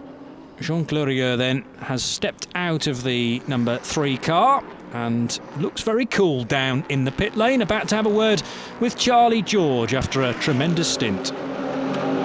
Yeah, I'm down here on the pit wall with Jean Glorieux. You must be very pleased with that opening stint, a strong start to your race. Yes, everything went very well. First, the start was good, was happy with that, but then there was a pace car, a safety car, and I was a little bit slow on the restart, but I managed to keep in close to the one who overtook me. And after getting in the rhythm again, I managed to overtake him, and then I was able to get some space clear. And at the end of my stint, last 5 or 10 laps, I got under pressure again, because a little bit understeering, the car was starting to understeer, but I was happy to keep everyone behind me, and now the driver change went well, so let's hope we can continue in that way. Good luck, enjoy the rest of your race. Thank you very much. Well, Alex now at the Mistral chicane, at the wheel of this DKR Engineering Norma M30 then. He's just lapped the EB Motors Lamborghini, which is now out front in GT3 with Fabio Babini at the wheel. It's a new second place car though, because Colin Noble has passed Ross Warburton and is up in second place, 17.7 seconds to the good. Bit of a 4-car shuffle here, so Alex Terrell has got cars to deal with for traffic. So Tyrrell, 2:07 last time with traffic, as we said. New fastest lap of the race, meanwhile, to the 9th position car, the 55 Spirited Race car, Michele Rugolo, 2:04.554. And now it's all about whether or not Colin Noble can get any closer to the lead car. Alex Tyrrell has been a force to be reckoned with in this number 3 DKR Engineering Norma. Does seem on the lap he's on now to be finally up to the kind of speed I'd expect to see from the Spaniard. I'm beginning to wonder whether or not there may be an issue. There's not to 2:05.9, and that is going to be at or better than the kind of pace we're going to be seeing from Colin Noble. Yeah, 2:05.3 from Colin on the previous lap. That was lap 30. Goes through at the end of lap 31 doing a 2:06.9. So there's a second between Alex and Colin there, and the gap is 18.2 seconds. That's going to take some closing for the Nielsen Racing guys. And remember, it's really Nielsen Racing who want to be gaining points on the DKR Engineering crew. They're going to struggle in this race, and the race is starting to run out as far as the championship is concerned. 49 minutes remain, and looking further down the timing and scoring order, Ross Warburton is in defensive mode, of course. He's the amateur driver aboard the number 14 car, now in 3rd position after that first half of the race from his co-driver Alex Capadia, but he's been reeled in reasonably quickly by Emil Cardet and Gaetan Palatu. 4th and 5th for the number 65 Graf Racing and the number 99 N-Race Ligiers respectively.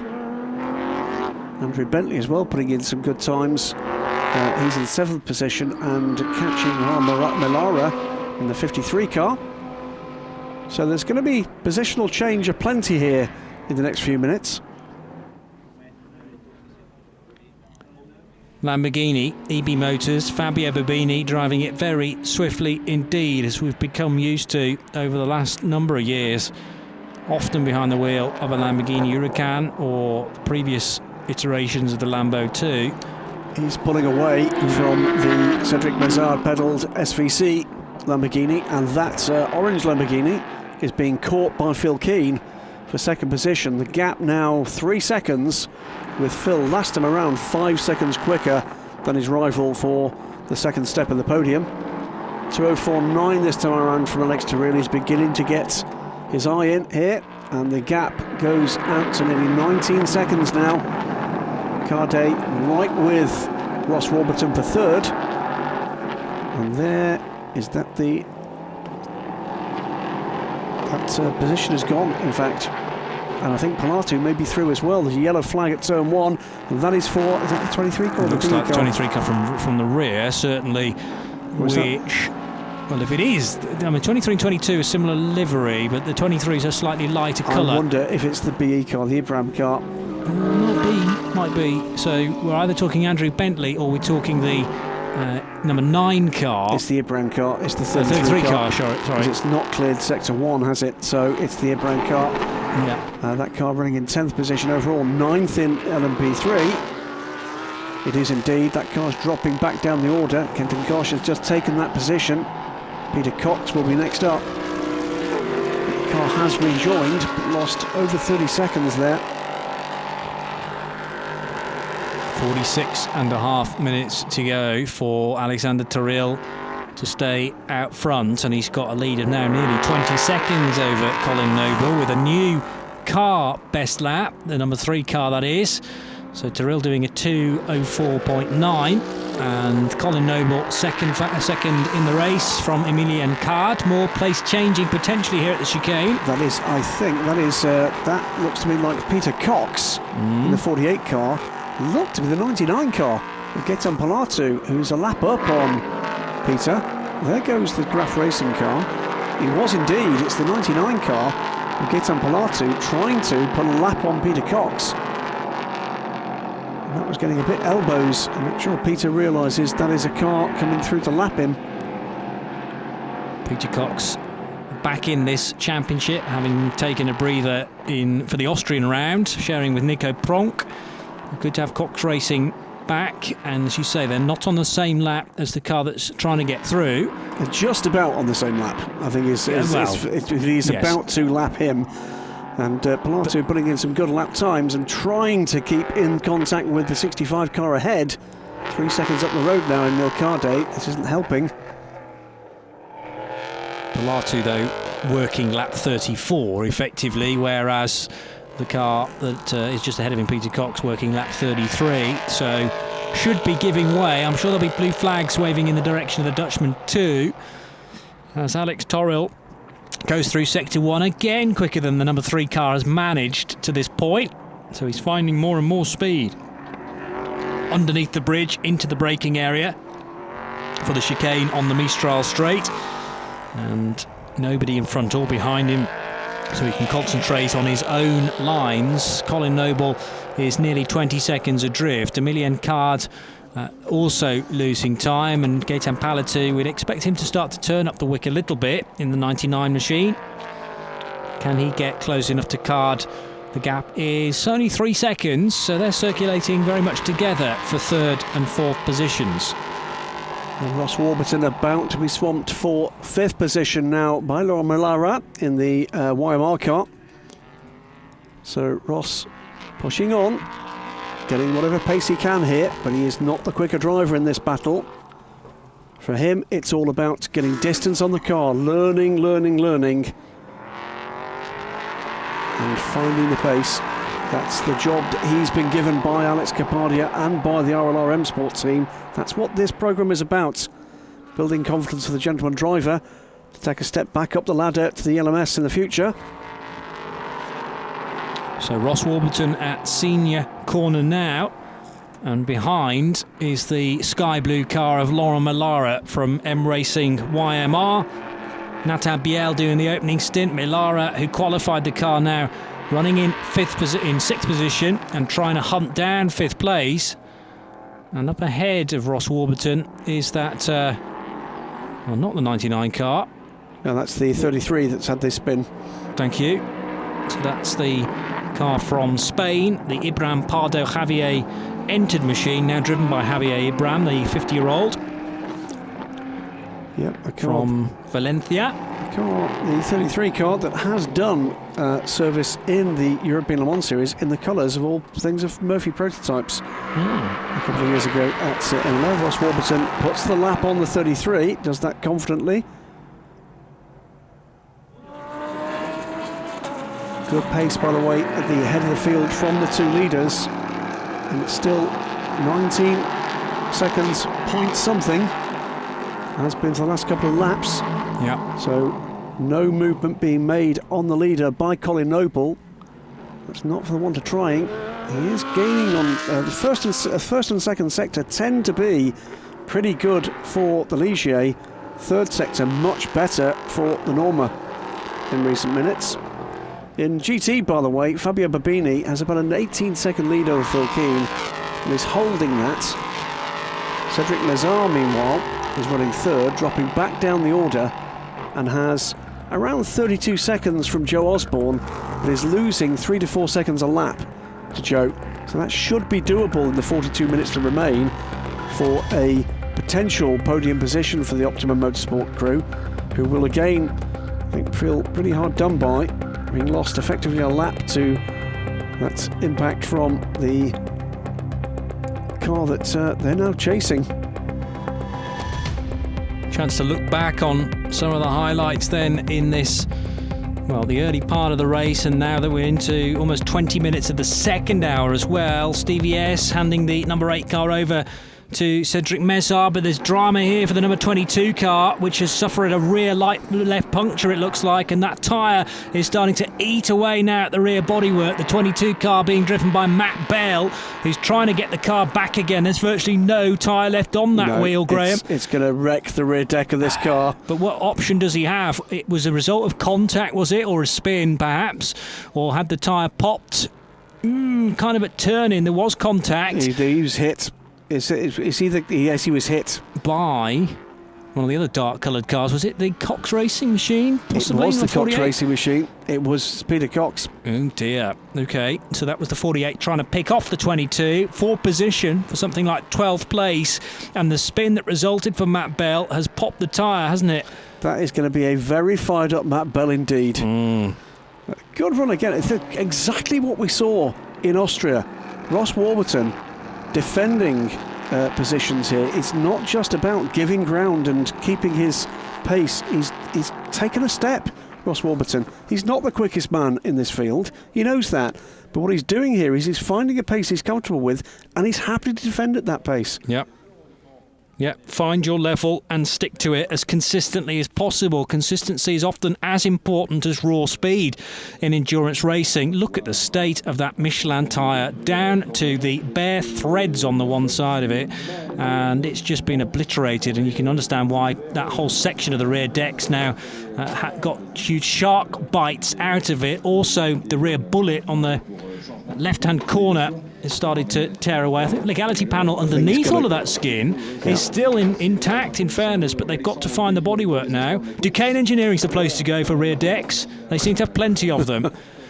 And the loose bit of tyre that came from Matt Bell's car also being retrieved. Now, we're under full course yellow, which is like a safety car, but it's effectively limiting everyone to the 60 kilometres per hour around the track, so like a virtual safety car, effectively.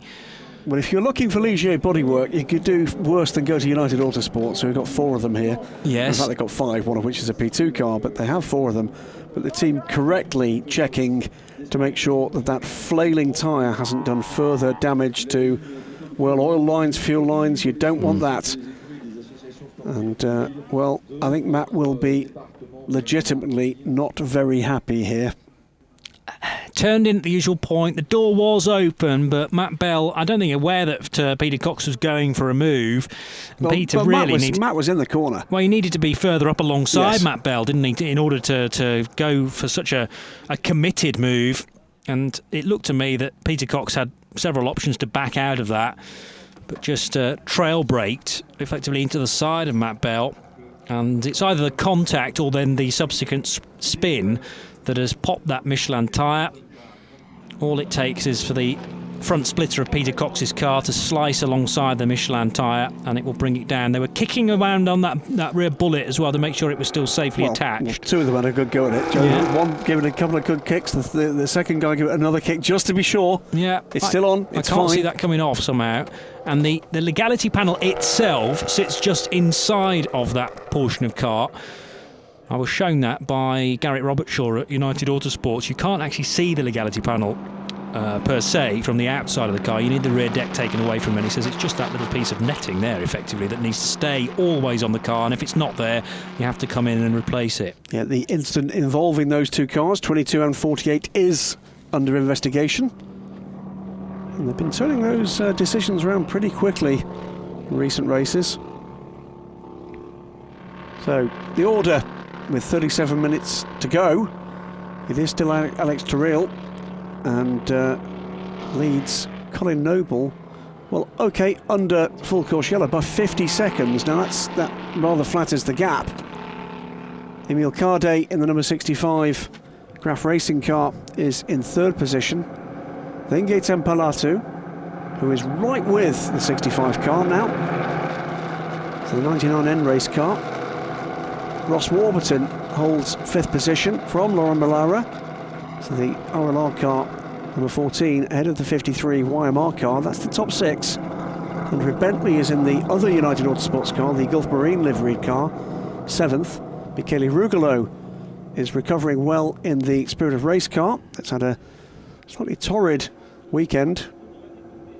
Big accident damage early in the week and then a spin in the early part of this race. Then we get into the GTs, 9th position overall. 2, 1, green. Track is back to green. Phil Keane almost coming into contact with the Duquesne Engineering car there as he tries to stick a move on. That's not for, well, they're in 2 different classes, of course, so it's not for a true position. But Phil Keane was quicker to the right-hand pedal than the guy in front of him there. And 5 cars circulating at very close quarters, needing to be careful not to overlap each other, because even overlapping is counted as overtaking. You can't do that under a full course yellow because it needs to present a safe environment for marshals who are jumping down bravely from their area on post to being effectively in a live race, and everyone restricted to 60 kilometres per hour to provide a safe environment for those hardy marshals. The team manager of car 48, which is the Cox Racing Ligier, to report immediately to race control. Peter Cox's move on Matt Bell, surely the question mark there, which resulted in Matt having a puncture and actually doing pretty well to get the car back just about in one piece to the pit lane. Now Phil Keane, caught on the outside line there. I'm not sure whether he knew there was a third P3 to get through. That was Pilato. He was given a hip and shoulder there, wasn't he? Yeah, still looking to get onto terms with Millara ahead, but it's Peter Cox still between the two. Hopefully that's not done. It's not Millara, apologies, that's Cardet. Okay, hopefully that's not done any damage to the Phil Keane Mercedes, because they're on course for good points in GT3, running second on the road. But frustratingly for those guys at Limol, Limol is the label of the team, they're going to lose more points to EB Motors, who are their main championship rivals here. The battle for third position, by the way, in GT, 17 seconds now, I think it is, with the Cedric Mezar Lamborghini being caught by Joe Osborne.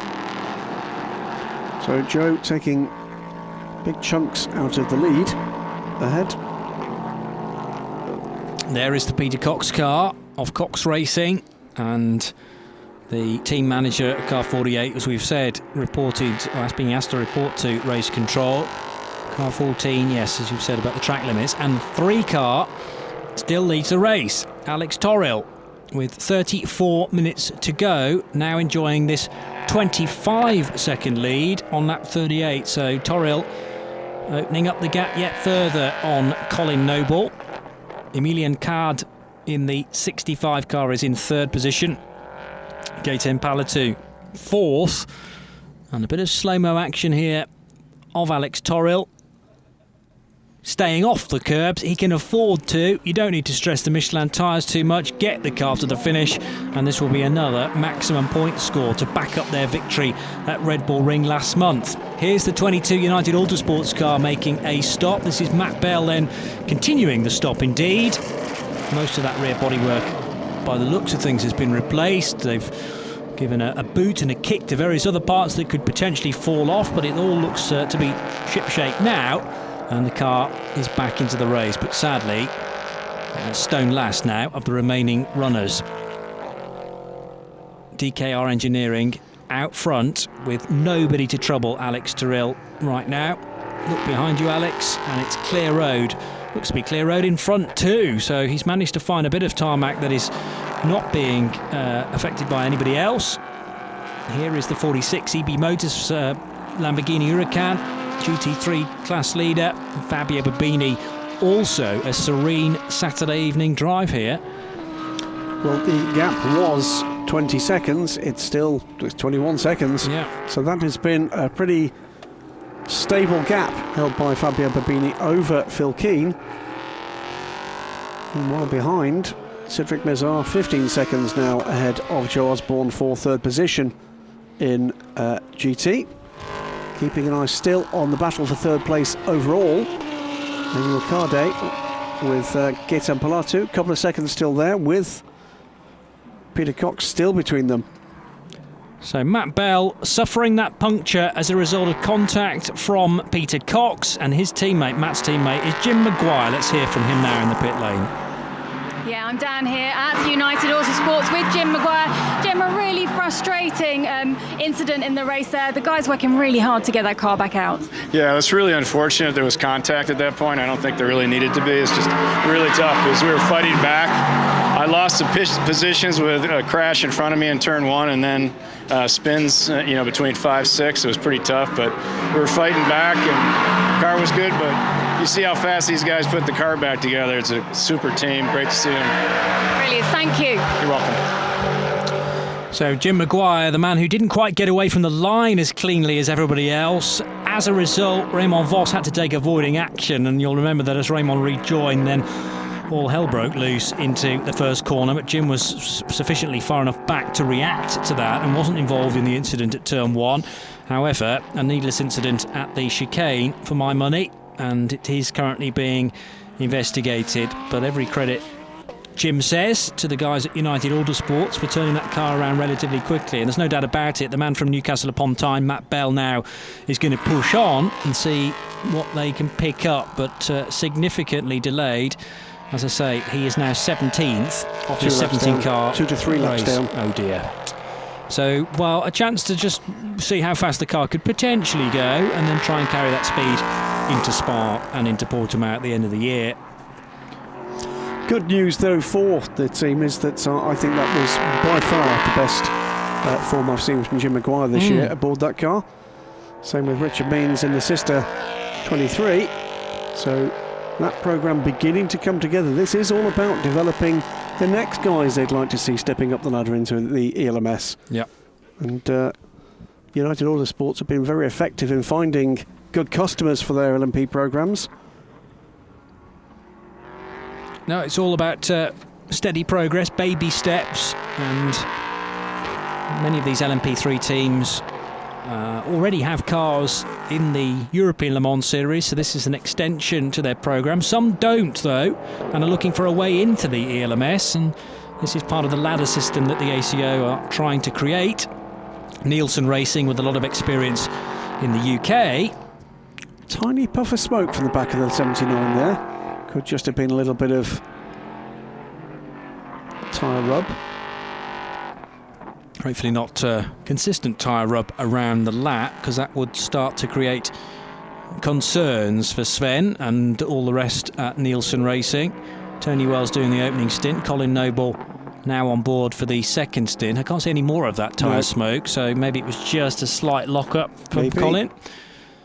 And the car bumps and bores its way through turn 16. It's not the smoothest of runs through there. Car looking to be running a fair bit of camber as well, this being a predominantly right-hand circuit, so the car needs to be set up to take more right-handers than lefts.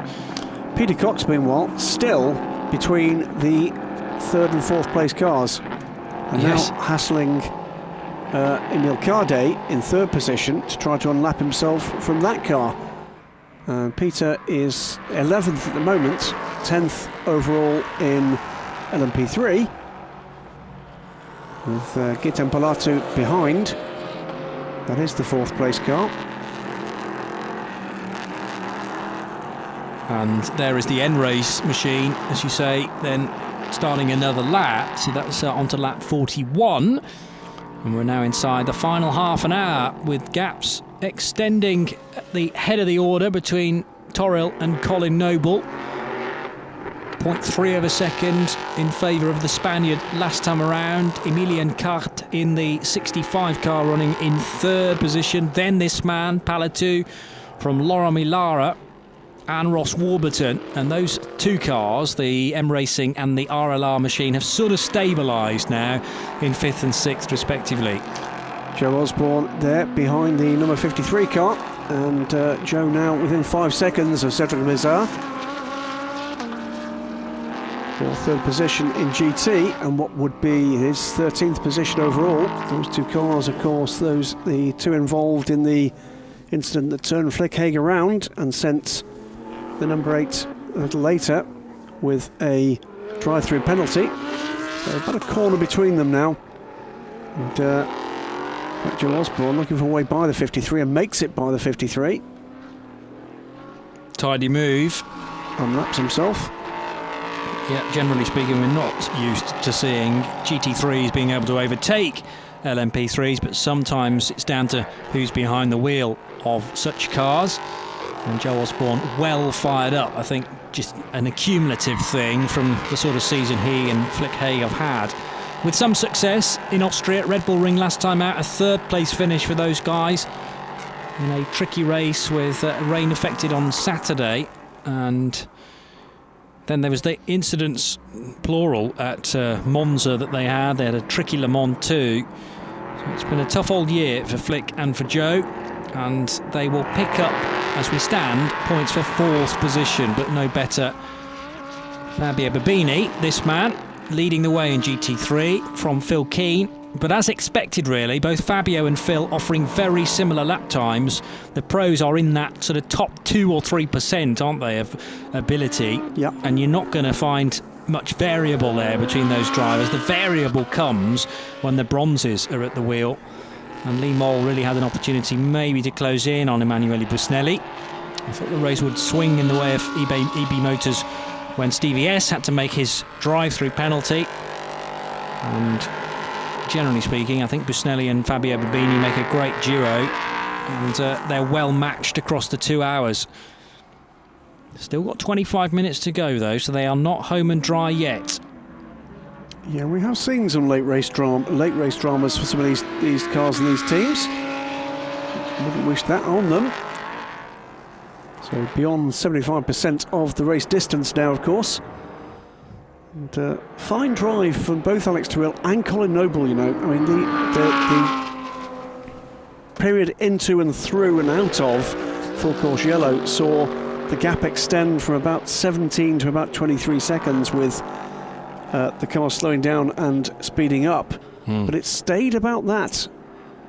Colin at times takes a few tenths out the leader, and at times it switches the other way. But an impressive drive again from Colin Noble in the second placed Nielsen Racing 79 car. And Phil Keane, meanwhile, pushing on, closing the gap just a little on the leader in class, but 19.5 seconds against 21 seconds. It needs to close rather quicker than that if it's going to have any chance on pace of the class win. So Alex Tyrrell leading the way in LMP3, Fabio Babini out front in GT3. How are the nerves then for Fabio's teammate? Here's Emanuele Busnelli now live from the pit lane. Yeah, I'm down at EB Motors with a very relaxed Emanuele Busnelli. You seem to be enjoying this race so far. It's going very well. If it carries on like this, it's going to be great for your championship hopes, isn't it? Oh yes, I mean I'm very happy. I made a good stint. I was very lucky in the beginning because I mean the crash was just on my side in front of me, so I was very lucky to see the Mercedes coming on my side, so I just gone straight, and so then I keep on pushing. The car at the end was really tough to drive. It was very slippery, so the time get high. But was a nice stint at the end. We didn't make mistakes, so that's the most important things. And I give the car to Fabio, and Fabio is pushing really hard now, and we have the Mercedes on our back, and so it will be tough at the end. Well, I'll let you get back to your ice cream, which we dragged you away from. Thank you for speaking with us. Thank you very much. And a new third place car in GT as Joe Osborne makes it by Cedric Mazard, the 75 and the 8. Order restored, you might say, and you can see there Joe pulling away. Maybe left to reflect what might have been. And now car 48, Peter Cox gets a drive-through penalty for causing a collision with car 22. That was the impact we saw into the chicane. It left Matt Bell with the rear puncture that cost them, well, 3 laps in the pits, and not a little damage. So Peter Cox currently running 11th position. Was about to get onto terms with Kenton Koch ahead for 10th. He's going to lose out there, and that will free up Gaetan Pilato to get back onto terms with the third place car ahead, 65 Graf Racing car. Well, Cox takes the drive-through straight away.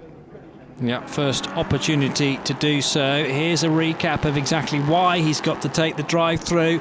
Late on the brakes, the car slithering and sliding. I think he was trying to get out of the move, but he was nowhere near close enough to even attempt it in the first place. And from a long way back, makes contact with Matt Bell, which punctures the rear left Michelin tyre on Matt's car. Goes for a spin. The tyre's already down, I think, at that point. The car looking like it's slumped over on that left-hand side.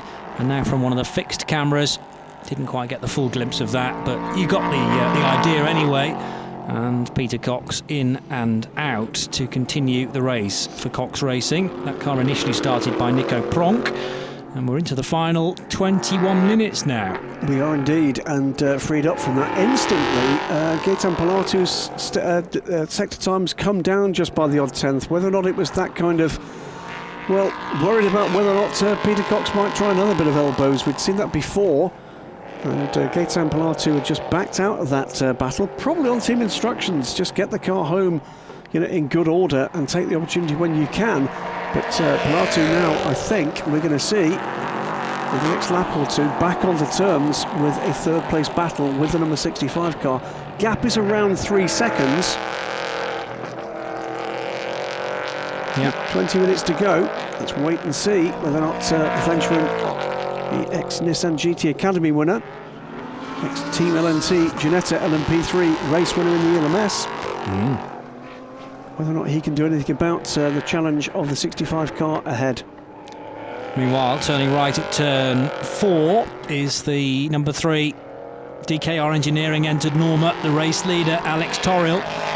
Colin Noble in second position. The gap's down to just less than 20 seconds now, but I don't think it's going to change drastically from that position. Emilian Cart having another good race for Graf, sharing that car with Adrian Schiller and the Schiller-Card combination. Best result coming last time out at Red Bull Ring with a third place finish. Well, they're set to equal that here in the south of France. Gaetan Pilatu, though, the man out to try and stop that happening, as two abreast into senior corner. Is that going to work? Yes, just about. An even quicker LMP3 car trying to overtake both of these guys, one of which was the number 8. That's the Rugolo car. Yes, you can tell that from the body language of the car, can't you?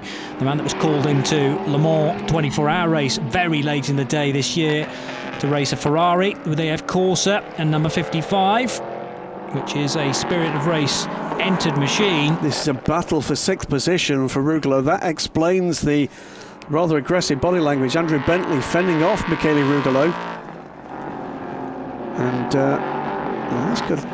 this could be really very good indeed. Meantime, that battle for 3rd position, Pilatu has absolutely dragged to the back of the number 65 car. The gap now is 1.2 seconds. He's more than half that gap in a lap and a half. Great going. Kenton Cook, by the way, showing some speed too in the number 9 car, but Rugolo in that car that was started by Claudio Sidanovic, now really applying the pressure. Not far behind, by the way, to lap this pair is Alex Toril, just a corner back. Yes, with good spot. Cedric Mazart in between the two. Joe Osborne, by the way, is off and into the distance ahead of the Lamborghini.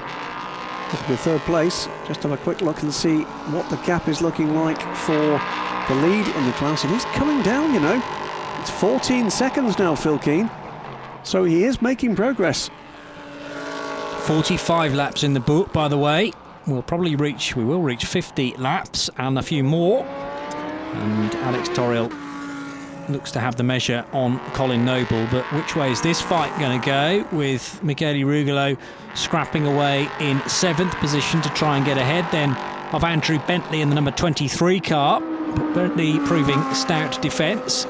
Laura Millara is up the road and gone, 5 seconds clear, although these guys, can they lap a little quicker than Millara? Yes, they can. So they are catching the 53 car steadily, and that was it, just working its way through shot actually in the foreground.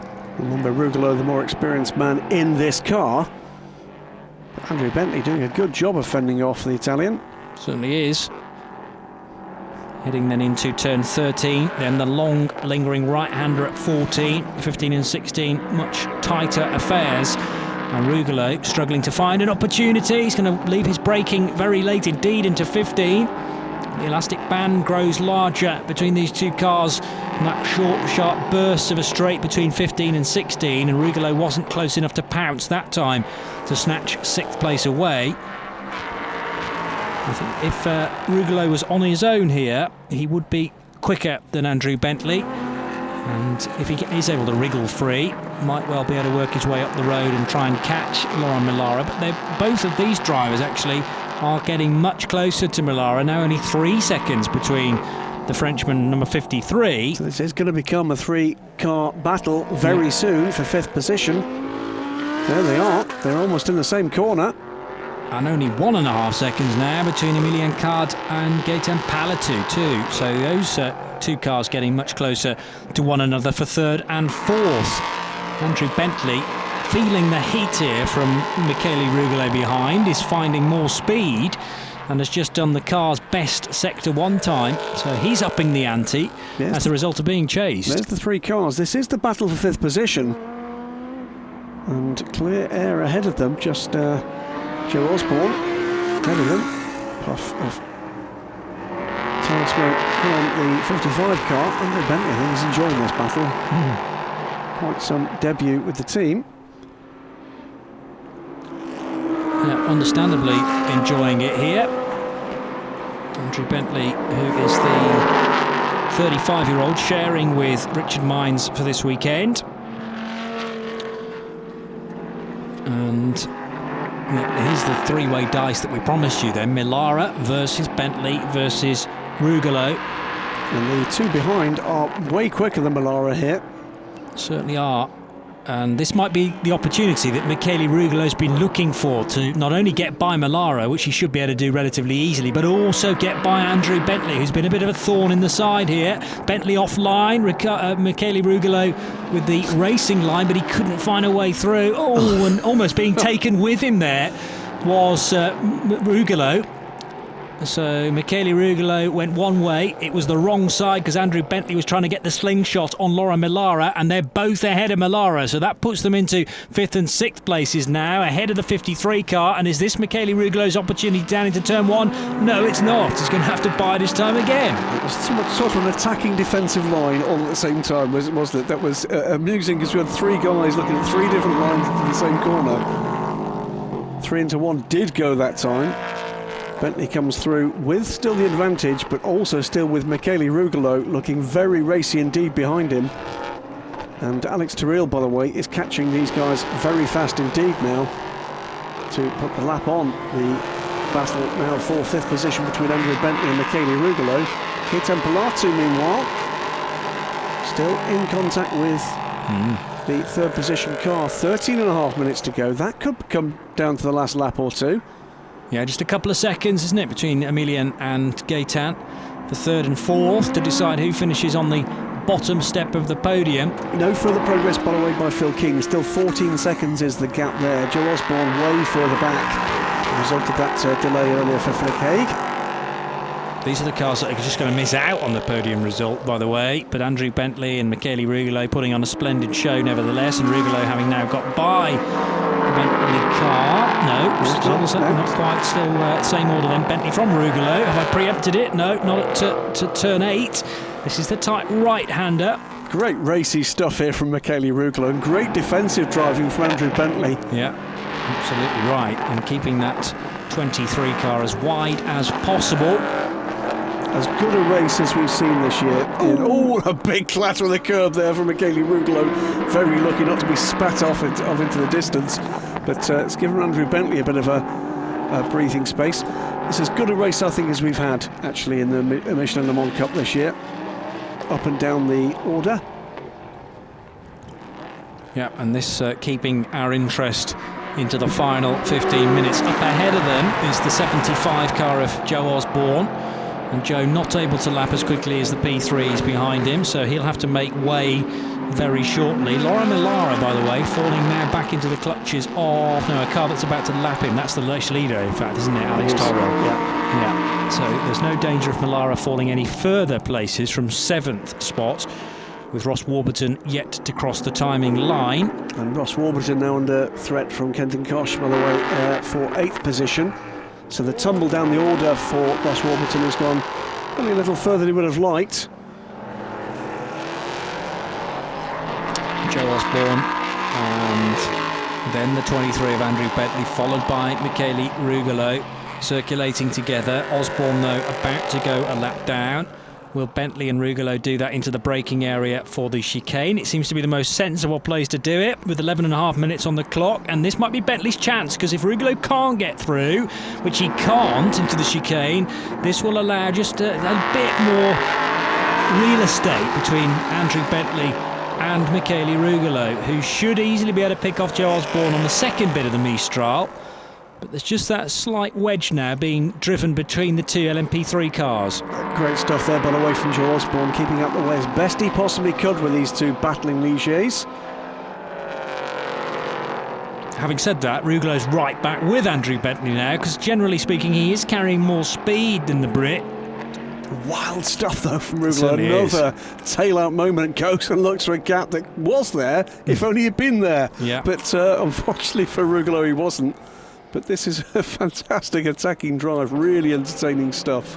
Slightly calmer exit out of 13 that time around, rather than suddenly spinning the car, or coming close to it. Now late on the brakes into 16. Will this be Rugelo's chance? Yes, brilliant stuff. Although he's run wide on the exit, that will compromise his optimum speed down the straight. And will Andrew Bentley have a chance to repay the favour into turn 1? Probably not, judging the speed of the cars here. Although Bentley's not far away. Into turn 1 they go, and Rugolo will make sure the door is slammed shut in Andrew Bentley's face, and that should therefore cement the position for Michele Rugolo. That was the lot, wasn't it? It was foot to the boards on the brakes, the brick on the string out the window, everything there to pull the car up. But that was a great overtaking manoeuvre on the brakes from Michele Rugolo. A wildly attacking drive and great fun. I'm not sure whether Andrew thought he had the line covered or whether he just thought, well, I'll leave the door open just in case, because the wild Italian behind me could be up to all sorts of business. And in the end, really fair driving. That was almost the Alex Capadia type overtake into turn 16. We've seen it in many previous years as well in the ELMS. You can come from so far back there, and as long as you out-muscle the car that you're trying to overtake, you can get the move done just by preventing the other car from turning in. A little bit of a lock-up there from Andrew Bentley into the chicane that time as well. Now, no dramas yet, but I'll point out for the moment that with the traffic ahead of him, Alex Terrell has just adopted a rather more conservative pace of late. That has pulled the gap back to 15 seconds. That's in part courtesy of the fastest lap of the race for that car, for Colin Noble, under 2:05, 2:04.889 last time around. It's about a 15-second gap now. What are we looking at here? That is a drama. That is Gaetan Pilato going round. That is the 4th place car, so that is his battle for 3rd place, I suspect, over for Gaetan. That's a real shame, because he's been working tremendously hard to try and force a mistake from Emilien Card for the last half an hour or so, but sadly a spin for the man new to the Michelin Le Mans Cup will more or less confirm he'll finish in 4th position, barring any further incident. Further traffic for the race leader, Alex Terrell, who had lost him a 10th or 3. Let's see what the lap time is. 2:08 last time around, 2:07.7 this time around. It was 15 seconds the gap last time for Terrell to Colin Noble. I suspect that's come down a little more again. It has, it's 13 seconds. It's another lap under 2:05. But now some clear air for Alex Terrell with 7.5 minutes remaining. So Colin Noble, 13 seconds to find. Pretty certain that all the time lost has been with traffic for the leader. But it's Terrell from Noble and Cardet. That's the 1, 2, 3. Gaetan Pilato did indeed lose out there, but 10 seconds that cost him. Quick spin. Michele Rugolo, meanwhile, is almost a minute back. Andrew Bentley still very much in contact with Michele Rugolo. Then Laura Mallara. Ross Warburton now has his mirrors full of Kendon Koch, and Peter Cox has recovered back into 10th position overall. Top 10 then overall, all LMP3 cars. Then we get a Fabio Babini, who is now only 10 seconds ahead of Phil Keen, but running out of time to make up that gap with Joe Osborne 3rd in GT3. The top 3 in GT3, 11th, 12th and 13th overall in the order.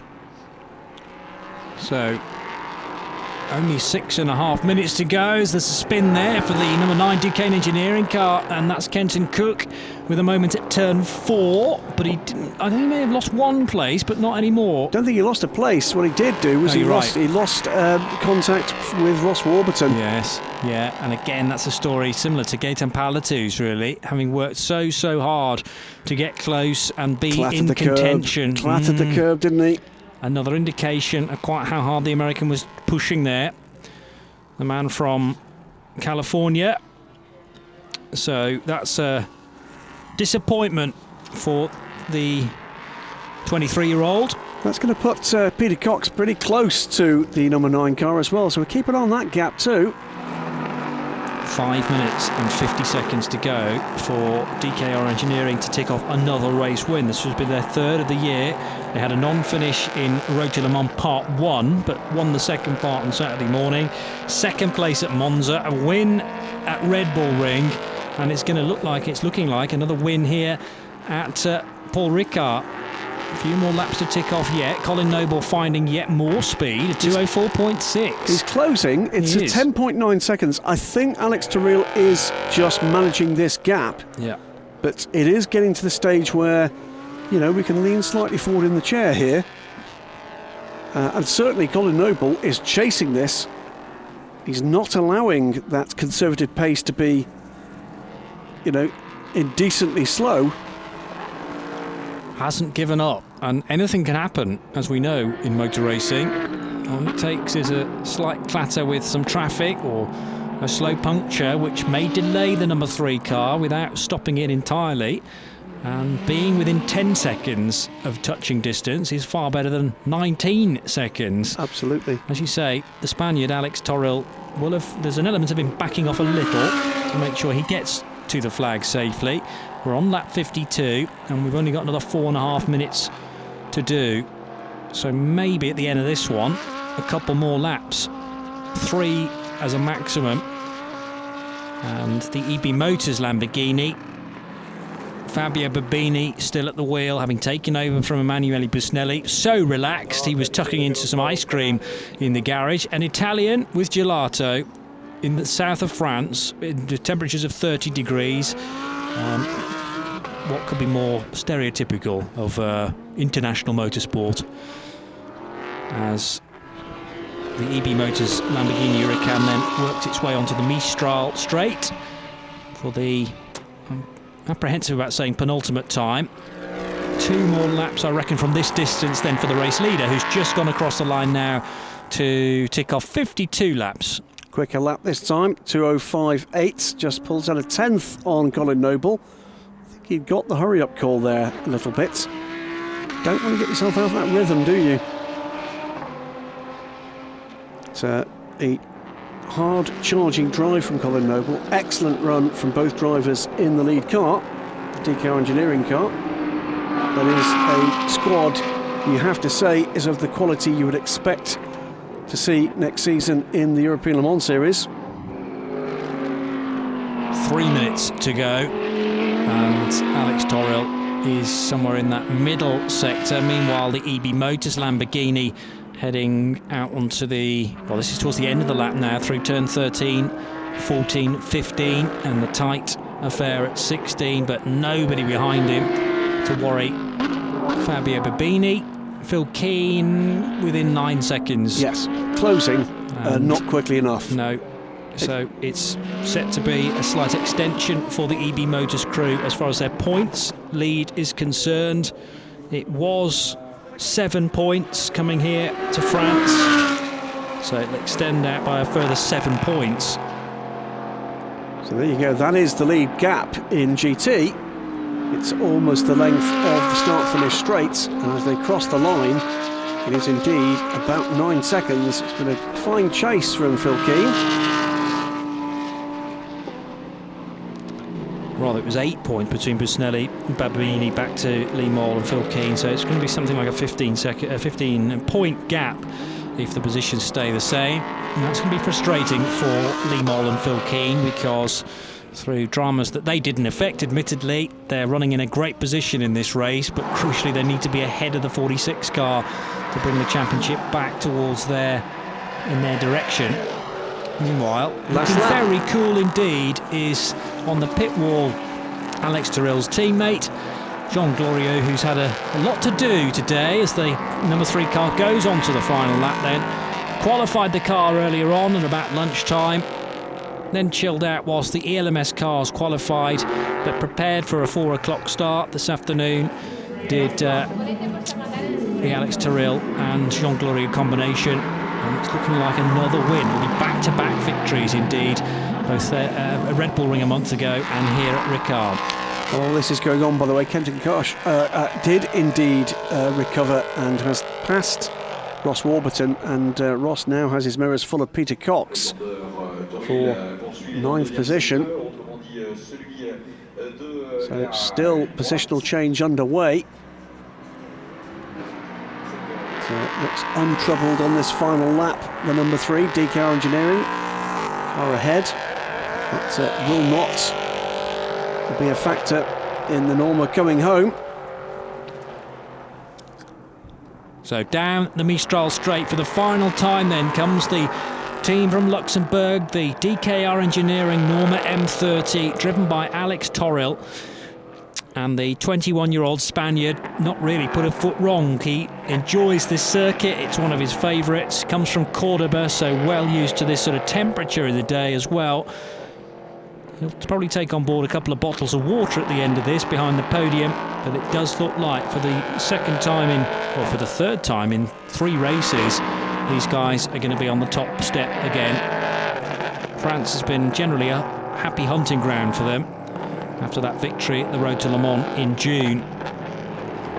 And the final few corners now to negotiate. That's turn 16, the tight right-hander, and the DKR Engineering car is going to come out of the final corner then to complete 54 laps.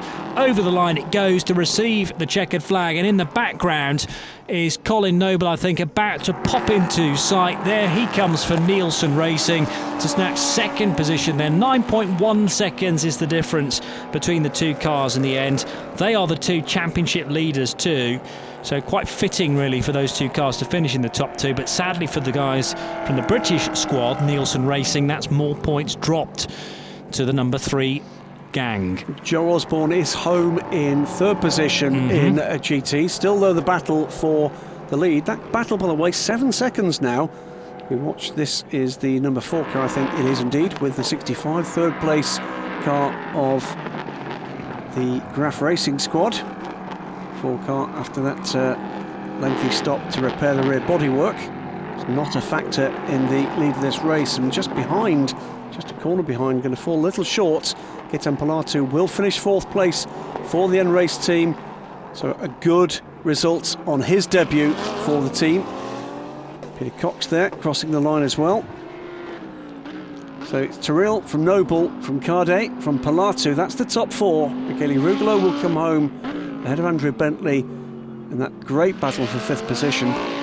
Still waiting for, here we go, this is Fabio Babini. Yeah, in the EB Motors Lamborghini Huracan, lights flashing then from the GT3. It's another victory for Busnelli and for Babini as they head over the line. The EB Motors squad victorious, and actually not a great distance from Lee Mole and Phil Keane, who come home now. Phil doing the 2nd stint in the all-red Mercedes AMG, then entered by Lee Mole. And congratulations to those guys too. Just 5.5 seconds was the gap at the flag. Managed to a degree by Babini, but Phil Keane pushed hard through that whole 2nd session. So that gap in the championship extends from 8 points to 15. And it's a similar situation in LMP3 as well. It was a 17-point margin. That's going to open up to 24 points now between Alex Toril and Jean Glorieux, back to Tony Wells and Colin Noble. So, with 2 races to go, the championship continues to take shape here, and certainly the pendulum swinging the way of the number 3 car in LMP3, the number 46 car in GT3, but there's still 52 points on offer in the remaining 2 races. It ain't done yet. And do stay tuned to the Michelin Le Mans Cup to find out which way we go in this groundbreaking season for what is still a fledgling championship.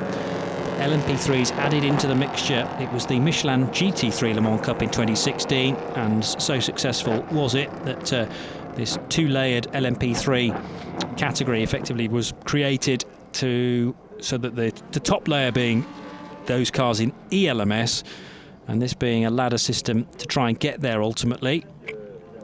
So will we in 2018 be seeing the DKR Engineering crew take to the grid in the main European Le Mans series?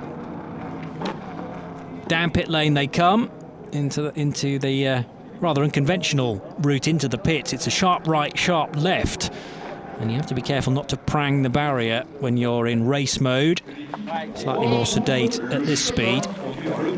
And more hugs and kisses taking place down there at EB Motors. Emanuele Busnelli taking on board some ice cream, as we know, mid-race. He's now got the shades on. He's got a big smile on his face, and he'll be heading to the podium very shortly to join his co-driver Fabio Babini. But Emanuele Busnelli putting in a lot of the hard work early on. Did lead the race briefly because of Stevie S's pit lane, his pit visit, the drive-through penalty, and then was careful not to race Stevie S too much, I think. Slapping the roof of the car there, though, is Alex Toril, and stands astride the top of the car there, the rollover hoop, receiving congratulations from the team, almost tripping up. Don't do an ankle after you've completed the race and so successfully. Big hug there from teammate Jean Glorieux as well. And those two guys will be heading to the podium very swiftly indeed too. Yep, it's interesting to see just how much weight that roll hoop can actually carry. The bodywork over the roll hoop. These are carbon tubs with a steel roll cage over them. So it's not a full carbon monocoque. Right. But Alex Toril clearly delighted. And it'd be interesting to find out what this young man sees in his future.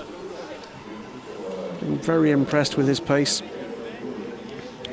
Yeah, still very young, in his early 20s, and Jean Glorieux a little bit older, but both could stay as a driver combo. I think by the end of the year, Jean, if he wins, will become a silver driver, but they could still head into the European Le Mans Series as that combo. Just need to find another bronze from somewhere to make it a 3-driver lineup. We're going to get to hear the Luxembourg national anthem again. We are, yes. Heard it on Saturday morning at Le Mans. We heard it in Austria at the Red Bull Ring, so it'll be a third playing of that piece of music very shortly, together with the Italian national anthem as well for these guys. And Fabio Babini's going to do an Alex Toril and stand on top of his car. In fact, the roof of that Lambo will take the weight of two guys, but it's being significantly creased. That'll pop out, it's all fine. It'll be fine, a couple of spoons, you'll be fine. Exactly right, the secrets of mechanics. And the door is slammed behind. It's popped into shape already, look.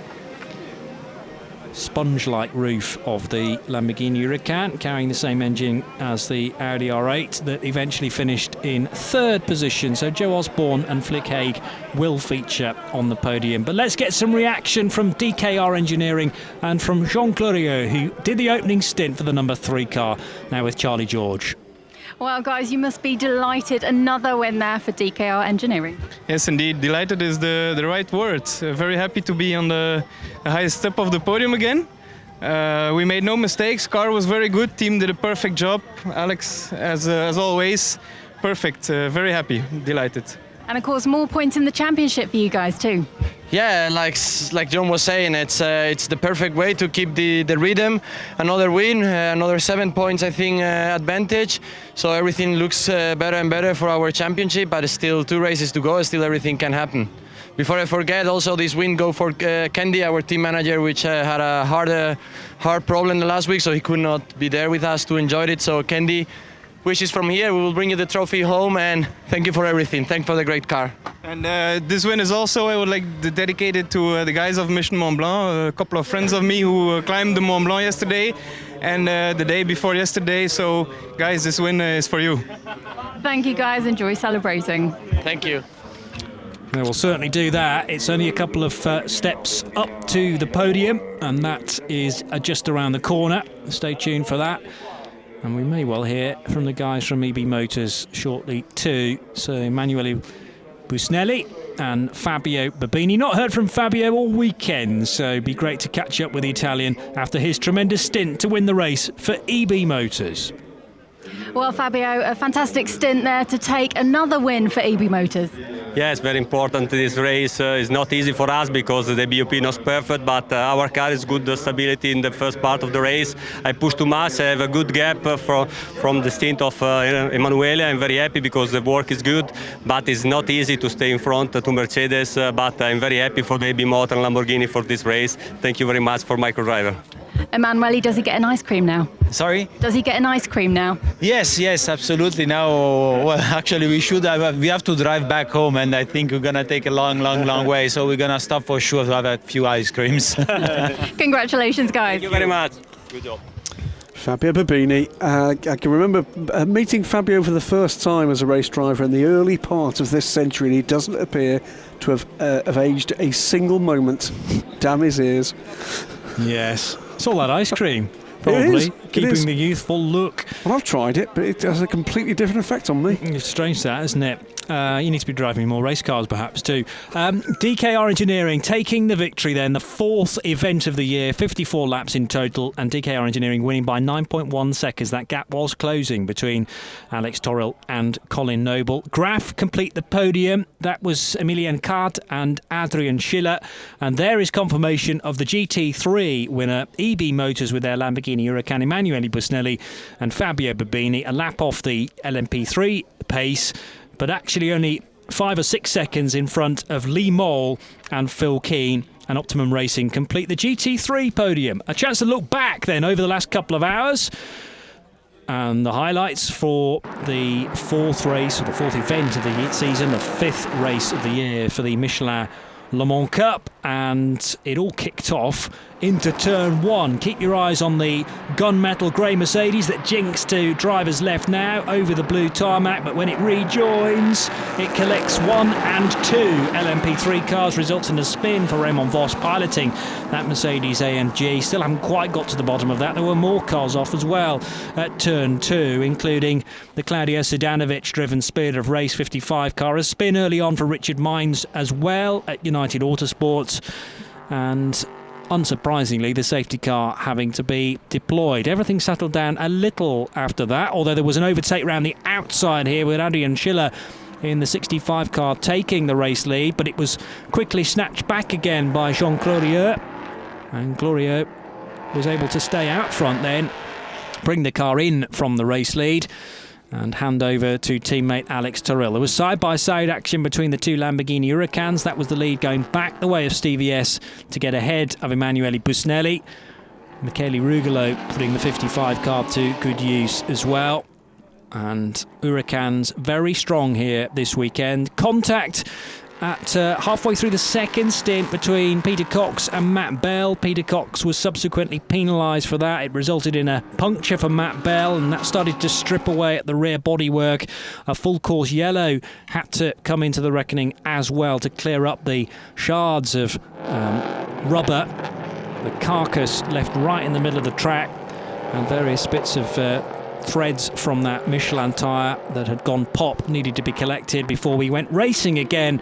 And the number 3 car eventually at the end of the 2 hours coming across the line to take another victory. And well done to Alex Toril and Jean Glorieux, who take a third win of the year. EB Motors also victorious again, as they were in Austria. So well done to Emanuele Busnelli and Fabio Babini. And the drivers now heading to the podium. Emanuele Card and Adrian Schiller finishing in third position for Graf Racing. Second place going the way of Tony Wells and Colin Noble for Nielsen Racing. They to the second step of the podium. But the win goes once more to Jean Glorieux and Alex Toril, waiting to be called forward now by the PA commentator Bruno van der Stick, and a team representative from DKR Engineering going to the top step as well. And as promised, in a moment or two we will hear the national anthem of Luxembourg, which is where DKR Engineering are based. Here is the national anthem of the winning team.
the strains of Ons Gemerkt, which is probably very badly pronounced national anthem of Luxembourg. But there it is, and I'm sure we will have at least one more opportunity to hear that this year, because DKR Engineering having a stellar 2017 and the Norma M30. Very, very strong indeed. Well done once more to the guys from Graf, and Emilian Kart and Adrian Schiller, maybe future names to see in the Graf crew, perhaps in the European Le Mans Series. It's Pierre Fillon, by the way, doing the presentations for this podium. Colin Noble and Tony Wells there. A fine second place. Both drivers pushed hard, but winning once again, as Johnny says, Jean Glorieux and Alex Terrell. Another great run from DKR Engineering, and that Norma of theirs proving a real handful for the remainder of the Michelin Le Mans Cup teams. Good race, I thought, that one. It was a great race, yeah, and settled down towards the end, and gaps were opening up. I think you're quite right that Alex Torrell had backed off. I think Fabio Babini had eased things as well, so the gaps in the two different classes for the lead had started to fall, but I think if it had got dramatically closer than 5 seconds, then there was always the option for the race leaders to up the ante a little bit, just managing the gap towards the end of the flag, to the end of the race. And there's only now a couple of races to go as the championship starts to take shape, and well, suitably, the top three in the championship are the top three on the podium, so that's about right, I would say, with DKR getting their driver combo just right. Jean Glorieux, I don't think will remain a bronze for much longer than the 2017 season, but a chance to make hay whilst the sun shines, certainly here in France, and on to Spa next month. And 2 months from now, we'll be in Portimão, Portugal, to finish the year for the Michelin Le Mans Cup. The podium will quickly be redressed because we have to do the presentations for GT3 very shortly. And it may well be Pierre Fillon back on hand again, the chairman of the ACO, to look after proceedings. EB Motors crew, mechanics and team manager down below the podium, ready for things to start above them. And everyone just getting into position now. Interviews also about to be done. Well, in fact, the drivers of the LMP3s will be rushed in a moment or two to the press conference, and they will be followed by the GT3 runners. But there is confirmation then of how we stand as far as the points are concerned. 87 now for Alex Terrell and Jean Glorieux, and 15 further back it's Tony Wells and Colin Noble. 44.5 points for Adrian Schiller and Emilian Kart, who get 15 points for this weekend. Claudio Sedanovic has ended up on his own, effectively, because of a change of co-drivers through the course of the year. So Sedanovic fourth in the standings. John Falb and Sean Rahal having action at Le Mans. Alex Capadia sharing with Ross Warburton this year. He's on 24 points and is just outside the top 5, therefore, of the Drivers' Championship. And here's how the teams stand. It's DKR Engineering leading by 15 points from Nielsen Racing. Graf in third, then Spirit of Race with Sedanovic's points. Motorsport 98, they didn't get very much further than the first corner in this race. Still there on 27 points from N-Race, who are a point and a half further back.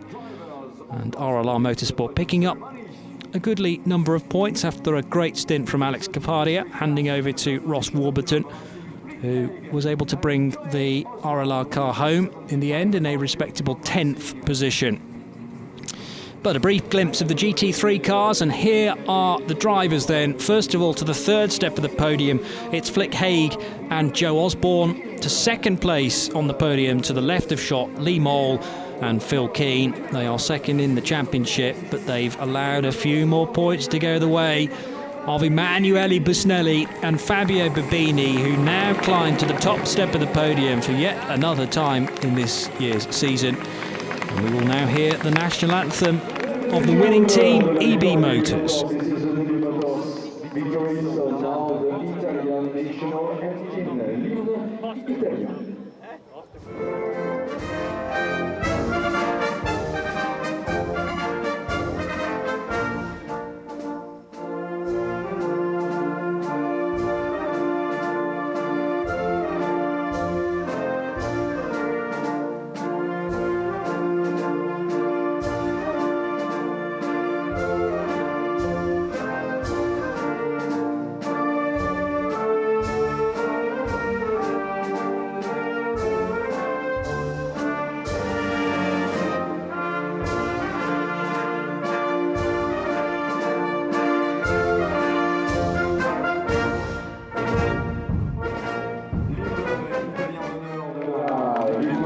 So a round of applause for those at EB Motors, and again the podium reflects the top 3 in the championship as well. EB Motors from Lee Mole, from Optimum Racing, so it's a race just about right for where we are in the championship. And are we going to get some slightly more unusual results at Spa and at Portimao? Just the 5 GT3 cars here this weekend as opposed to the regular 6. Grins all round though for Flick Haig and Joe Osborne. And bear in mind, of course, Flick was nerfed into that spin by Stevie S early on in the race, so actually to recover the situation to finish on the 3rd step is a good effort, but questions of what might have been had that spin not happened. Second place trophies going the way of Lee Mole and Phil Keane, and the presentation, Graham Goodwin, being made by... That's Pascal Cuanon, the Michelin Motorsport Director. Always a cracking bloke to catch up with in a paddock anywhere. Absolutely right. So good to have Pascal on the podium doing the honours there. Pierre Fillon doing the LMP3s, and champagne sprays now for the GT3 drivers. Congratulations to Emanuele Busnelli and Fabio Babini. We'll get confirmation in a second, I think, of how the points stand for the GT3 cars, but EB Motors are going to take some beating now with 52 points still on offer, but they are the form team, and rounds in Belgium and Portugal still to come. Who can stop them, I wonder? Lee Mole with a bit of reflection maybe. There he is on the right, joined by teammate Phil Keane. So 75.5 points now for Busnelli and Babini. Back to Lee Mole and Phil Keane in 2nd position.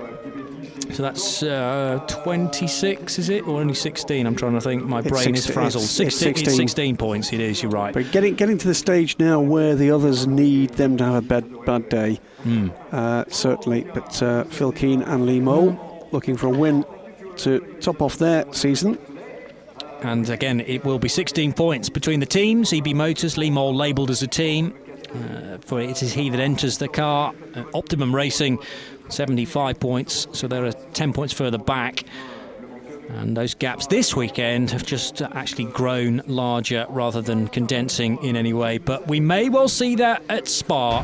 My thanks to Graham Goodwin of dailysportscar.com. I hope you've enjoyed our coverage here at Circuit Paul Ricard in the south of France. The weather has held beautifully, and we look forward to the European Le Mans Series tomorrow from midday Central European time. But great number of fans here that have enjoyed that race, and we look forward to Spa-Francorchamps now in a month's time, where we travel next with the Michelin Le Mans Cup for 2017. Bye for now.